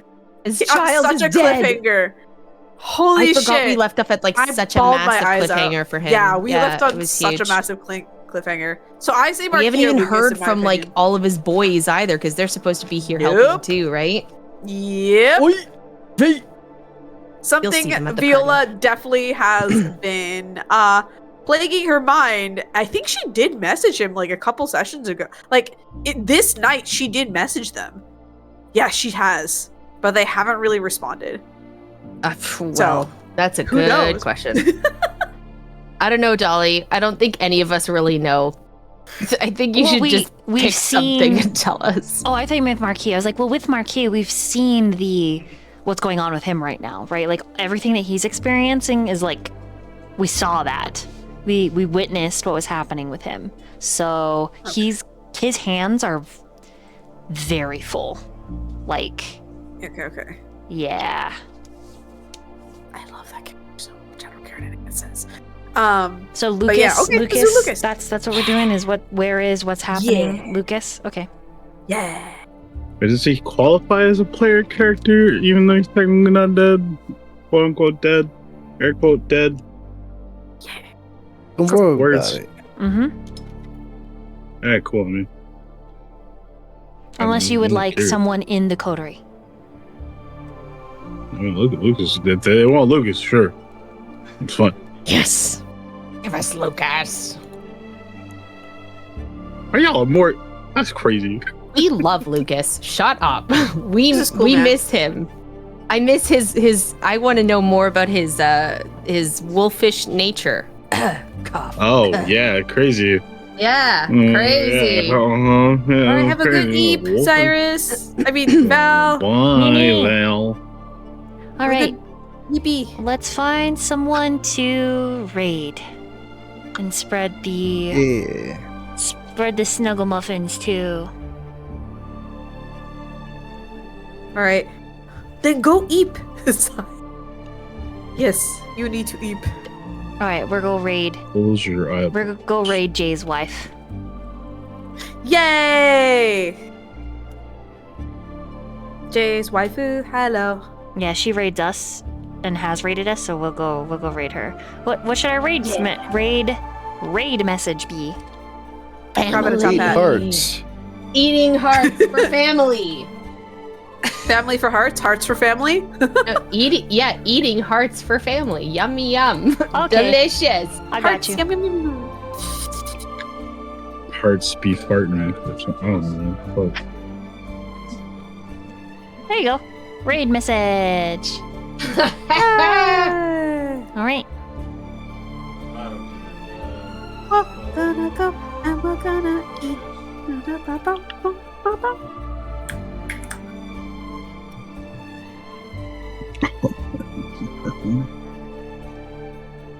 All right, guys, have a happy time zone wherever you are, whoever you are. Okay. Take care of yourselves. We go. Good nini. Bye forever. Right. Bye-bye. Bye-bye.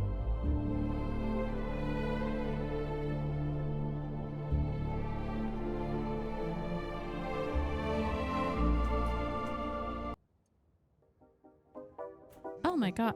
Void! Hello, Void Doll. Hello, everyone. Welcome in. Thank you for the raid. Were you